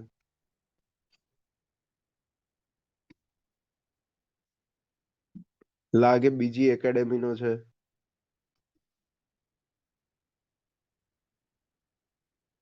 જોઈ લો અહીંયા આગળ index of wetness.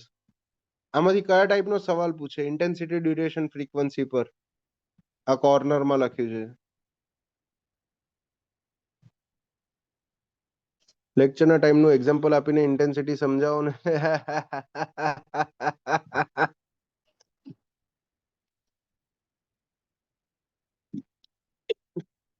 Index of wetness. Index of wetness એટલે કેટલું ભીનું થયું. બરાબર? વેટનેસ એટલે એ જ થાય, ભીનું કેટલું થયું. બરાબર છે? જો ધ્યાનથી. ઇન્ટરેસ્ટ પડશે હવે. હવે ઇન્ટરેસ્ટ પડશે. ઠીક છે? ઇન્ડેક્સ ઓફ વેટનેસ અગર નીકાળવી હોય,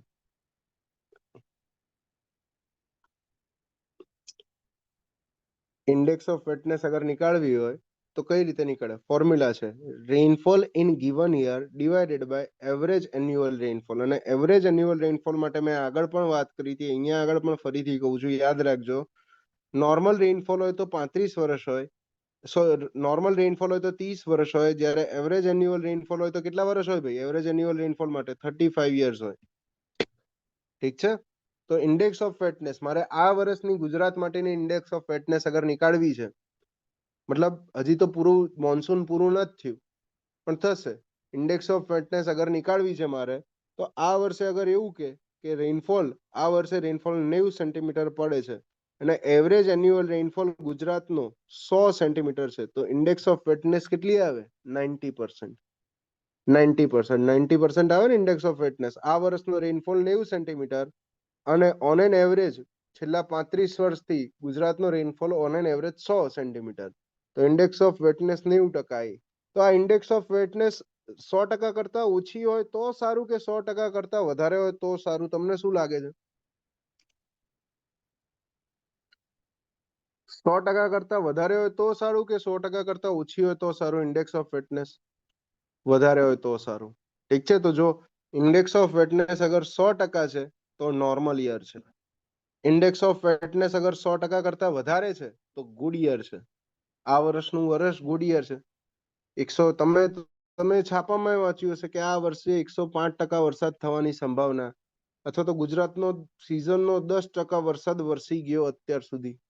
સાંભળ્યું છે ને? આ બસ આ જ આ બધું છે. ઇન્ડેક્સ ઓફ વેટનેસ લેસ દેન 100% હોય તો બેડ યર કહેવામાં આવે, રાઈટ? હવે ડ્રોટ કે છે, ડ્રોટ કે છે કઈ રીતે મેજર થાય? તો ટોટલ 3 ટાઈપના ડ્રાઉટ છે. ડ્રાઉટ એટલે દુકાળ કહીએ. ટોટલ 3 ટાઈપના ડ્રાઉટ છે. એક છે મેટ્રોલોજીકલ ડ્રાઉટ, બીજો છે હાઇડ્રોલોજીકલ ડ્રાઉટ અને ત્રીજો છે એગ્રીકલ્ચરલ ડ્રાઉટ. છેલ્લા વર્ષોની કમ્પેરિઝનમાં હાલના વર્ષોમાં, છેલ્લા વર્ષોની કમ્પેરિઝનમાં હાલના વર્ષોમાં, બરાબર છે? તમે હાલના વર્ષોમાં કેટલી જમીન ભીની કરી કમ્પેર ટુ છેલ્લા 35 વર્ષમાં કેટલી કરી હતી? સમજાય છે? ભીનું તો કરવાનું જ છે. अपने को क्या है, अपने को तो सिर्फ पानी निकालना है. जो અહીંયા આગળ મેટ્રોલોજીકલ ડ્રોટ 3 ટાઈપના દુકાળ છે, ઠીક છે? 3 ટાઈપના દુકાળ છે, મેટ્રોલોજીકલ ડ્રાઉટ, હાઇડ્રોલોજીકલ ડ્રાઉટ અને એગ્રીકલ્ચરલ ડ્રાઉટ. આ ડાર્ક રે ભાઈ, ડાર્ક રે. મારા લેક્ચરમાં બેઠા છો, it will get more dark. હજી આગળ આવશે ઘણું બધું. તો ડ્રાઉટ ડિફાઇન કરવા માટે, મેટ્રોલોજીકલ ડ્રાઉટ ડિફાઇન કરવા માટે ભાઈ, ડ્રાઉટ ડિફાઇન કરવા માટે આપણે ડેફિશિયન્સી નીકાળીએ છીએ, ડેફિશિયન્સી. અને ડેફિશિયન્સી એટલે કે વરસાદમાં કેટલી ઘટ પડે છે, કેટલું ભીનું થતા રહી ગયું, આપણે કેટલું ભીનું કરવાનું ભૂલી ગયા, બરાબર છે? શું છે deficiency? Deficiency is nothing but 100 minus index of wetness. અહીંયા આગળ આપણે નીકાળ્યું હતું કે 90% ઇન્ડેક્સ ઓફ વેટનેસ છે. 100% અગર કમ્પ્લીટલી ગયા વર્ષ જેટલું જ ભીનું કર્યું હોય, ગયા બધા વર્ષો જેટલું જ ભીનું કર્યું હોય તો ઇન્ડેક્સ ઓફ વેટનેસ 100% આવે. પણ આટલી વખતે ઇન્ડેક્સ ઓફ વેટનેસ મારી 90% આવે છે. એનો મતલબ શું છે? 10% ભીનું કરવાનું રહી ગયું. કઈ રીતે નીકાળ્યું? 100 માઇનસ ઇન્ડેક્સ ઓફ વેટનેસ, 90 લીધું, 100 માઇનસ 90% તો કેટલું આવ્યું? 10%. આ 10% મારી ડેફિશિયન્સી થશે. અગર આ ડેફિશિયન્સીની વેલ્યુ 25% કરતા વધારે છે તો હું કહીશ કે ડ્રાઉટ છે, દુકાળ છે. અને કયો ડાઉટ છે? ડ્રાઉટ છે, મેટ્રોલોજીકલ ડ્રાઉટ છે. અગર આ ડેફિશિયન્સીની વેલ્યુ 25 થી 50% વચ્ચે છે તો હું મોડરેટ ડ્રાઉટ કહીશ, સામાન્ય દુકાળ છે. અને આ ડેફિશિયન્સી 50% કરતા વધારે છે તો સિવિયર ડ્રાઉટ છે, ખૂબ જ વધારે ડ્રાઉટ છે. ઠીક છે? આ પર્ટિક્યુલર કોઈ એક વર્ષને આપણે ડ્રાઉટ પ્રોન રીજન કહીએ. આખા વર્ષને દુકાળગ્રસ્ત વર્ષ ત્યારે જાહેર કરીએ જ્યારે દેશનો 20% એરિયા ડ્રાઉટથી અફેક્ટેડ હોય. 20% એરિયા ડ્રાઉટથી અફેક્ટેડ હોય. ઠીક છે? નેક્સ્ટ જો, ઇફ ડ્રાઉટ અકર, કોઈ પણ એરિયામાં ડ્રાઉટ અગર 0.2 થી 0.4 ની પ્રોબેબિલિટીથી અકર થાય છે, મતલબ આગળ જે પ્રોબેબિલિટી પી નીકાળી હતી એ વરસાદની હતી, એના બદલે હું ડ્રાઉટની પ્રોબેબિલિટી નીકાળું ને એ પ્રોબેબિલિટી પી ની વેલ્યુ 0.2 થી 0.4 નીકળે છે તો હું એ રીજનને ડ્રાઉટ પ્રોન એરિયા કહીશ. મતલબ એ જગ્યાએ વારંવાર દુકાળ આવે છે. અને આ પ્રોબેબિલિટી અગર 0.4 કરતા પણ વધારે છે તો હું એ રીજનને ક્રોનિકલી ડ્રાઉટ પ્રોન એરિયા કહીશ. મતલબ વારંવાર દુકાળ આવે જ છે ત્યાં આગળ. ભારતનો 35% એરિયા ડ્રાઉટ પ્રોન એરિયા છે. 33%, સોરી, ભારત દેશનો 33% એરિયા ડ્રાઉટ પ્રોન એરિયા છે. મતલબ ત્યાં આગળ મારી રેનફોલની જે પણ ડેફિશિયન્સી છે એ ડેફિશિયન્સી 25% કરતા વધવાની પ્રોબેબિલિટી 0.2 થી 0.4 ની વચ્ચે છે. ઠીક છે? નેક્સ્ટ છે હાઇડ્રોલોજીકલ ડ્રાઉટ. અત્યારે જે વાત કરી હતી એ મેટીરિયોલોજીકલ ડ્રાઉટ હતી. મેટીરિયોલોજીકલ ડ્રાઉટ એટલે કે વરસાદી ને વાતાવરણના કારણે જે દુકાળ થયો એ. હવે હાઇડ્રોલોજીકલ ડ્રાઉટમાં બેઝિકલી વસ્તુ એ છે કે માની લો કે તમે ગામમાં રહો છો અથવા તો તમે શિયાળા ઉનાળામાં ગામડે જાઓ છો. ઠીક છે? શિયાળા ઉનાળાની અંદર તમે ગામડે જાઓ છો ને, ગામમાં એક તળાવ છે. હું દર ઉનાળે એપ્રિલમાં ગામડે જઉં, તો એ તળાવનું પાણી આટલે સુધી છે. દર ઉનાળે એપ્રિલમાં જઉં તો તળાવનું પાણી આટલું ભરેલું હોય છે એપ્રિલની અંદર. પણ આ વર્ષે હું ગયો ઉનાળે ત્યારે તળાવનું પાણી મેં જોયું કે ભાઈ આ પાણી આટલું ભરેલું નહીં હતું, ઘટીને ખાલી આટલું જ ભરેલું છે. તો શું થયું? આ સેમ વર્ષે સેમ સિઝનમાં સેમ મહિને જ ગયો, સેમ સિઝનમાં જ ગયો તો આ શું થયું? પાણીની ઘટ છે. અને આ પાણીની ઘટ કેના કારણે છે? આ પાણીની ઘટ શું ડિનોટ કરે છે? આ ડિનોટ કરે છે કે એવરેજ કરતા ઓછો ફ્લો હશે મારા તળાવની અંદર. એવરેજ ફ્લો કરતા ઓછો ફ્લો હશે મારા તળાવની અંદર ઇનફ્લો, બસ એને જ કહેવાય હાઇડ્રોલોજિકલ ડ્રાઉટ. તો જો લખ્યું છે below average value of stream flow in river lake reservoir or underground water, average level કરતા ઓછો ફ્લો હોય તો હું એને હાઇડ્રોલોજિકલ ડ્રાઉટ કહીશ. આ લોકલ વસ્તુ છે, આ લોકલ વસ્તુ છે, મતલબ મારા ગામની વસ્તુ છે, તમારા ઘરની વસ્તુ છે, રાઈટ. અને last agricultural drought. Agricultural drought એટલે ખેતીની અંદર જે દુકાળ થાય એ. ને ખેતીની અંદર દુકાળ જે છે એરિડિટી ઇન્ડેક્સ થી આપણે ડિનોટ કરીએ છીએ. એરિડિટી ઇન્ડેક્સ શું છે અત્યારે ખાલી ગોખી કાઢજો, એમસીક્યુ માં પૂછાય તો ડાયરેક્ટ. આ બધાના વસ્તુઓ આવતીકાલ સમજાઈશ. આ PET minus AET divided by PET, આ પીઈટી શું છે, એઈટી શું છે, આ બધું આવતીકાલે સમજાઈશ, ટેન્શન ના લો. હાલ ખાલી ગોખી કાઢો. PET minus AET divided by PET, આને કહેવાય એરિડિટી ઇન્ડેક્સ. એગ્રીકલ્ચરલ ડ્રોટ અગર ડિફાઇન કરવો હોય તો આપણે ડિફાઇન કરીએ છીએ એરિડિટી ઇન્ડેક્સ. અગર એરિડિટી ઇન્ડેક્સ 0 થી 25% છે તો હું એને માઇલ્ડ એરિડ રીજન કહીશ. 25 થી 50% છે તો મોડરેટલી એરિડ રીજન કહીશ. અને 50% વધારે છે તો સિવરલી એરિડ રીજન કહીશ. અને એરિડિટી ઇન્ડેક્સની વેલ્યુ 0 થી 100 ની વચ્ચે હોય. ક્લિયર છે? મેગા ડ્રાઉટ કોને કહેવામાં આવે? સળંગ સળંગ 35 વર્ષ સુધી જો અગર દુકાળ થાય છે તો હું એને મેગા ડ્રાઉટ કહીશ. રાઈટ. હા, એ પોટેન્શિયલ ઇવોપોટ્રાન્સપિરેશન, એકચ્યુઅલ ઇવોપોટ્રાન્સપિરેશન. હવે વાત કરીએ ઇવોપરેશનની. What is evaporation? Next. Memory card full થઈ ગયું છે, આટલી મેમરી ન હાલે સર, બસ. અરે યાર, નહીં મજા આવતી. તમે હરખું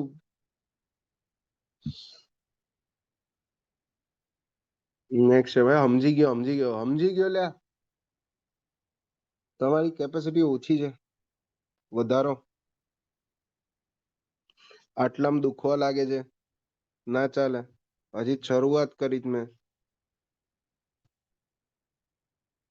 બરાબર છે. और अभी से अभी तो शुरू किए हम.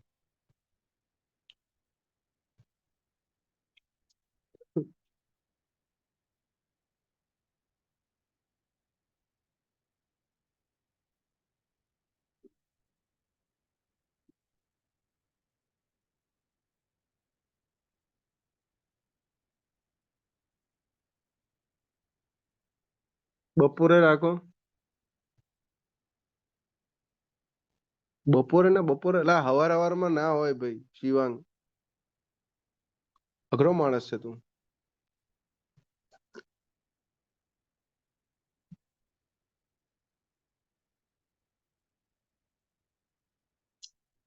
ઇનફ છે આટલું. ના ના, ઇનફ છે આટલું, ઇનફ છે, મને ખબર છે.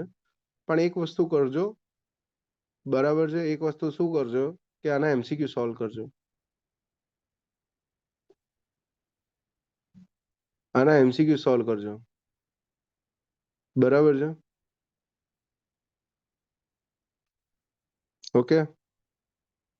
અને આવતીકાલે સવારે 7:30 લેક્ચર, બરાબર? મેં કીધું ડિક્ટેટરશીપ ચાલુ એટલે હવે ચાલુ. કોઈનું કઈ સાંભળવાનું નહીં. જાઓ, bye bye, Tata, bye bye, C you. જય હિન્દ, જય ભારત. તમને મોકલી દઉં પહેલા હું.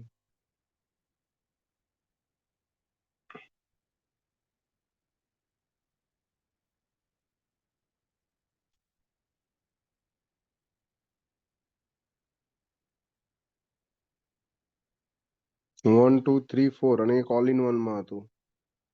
ઓલ ઇન વન, બરાબર. Okay, done.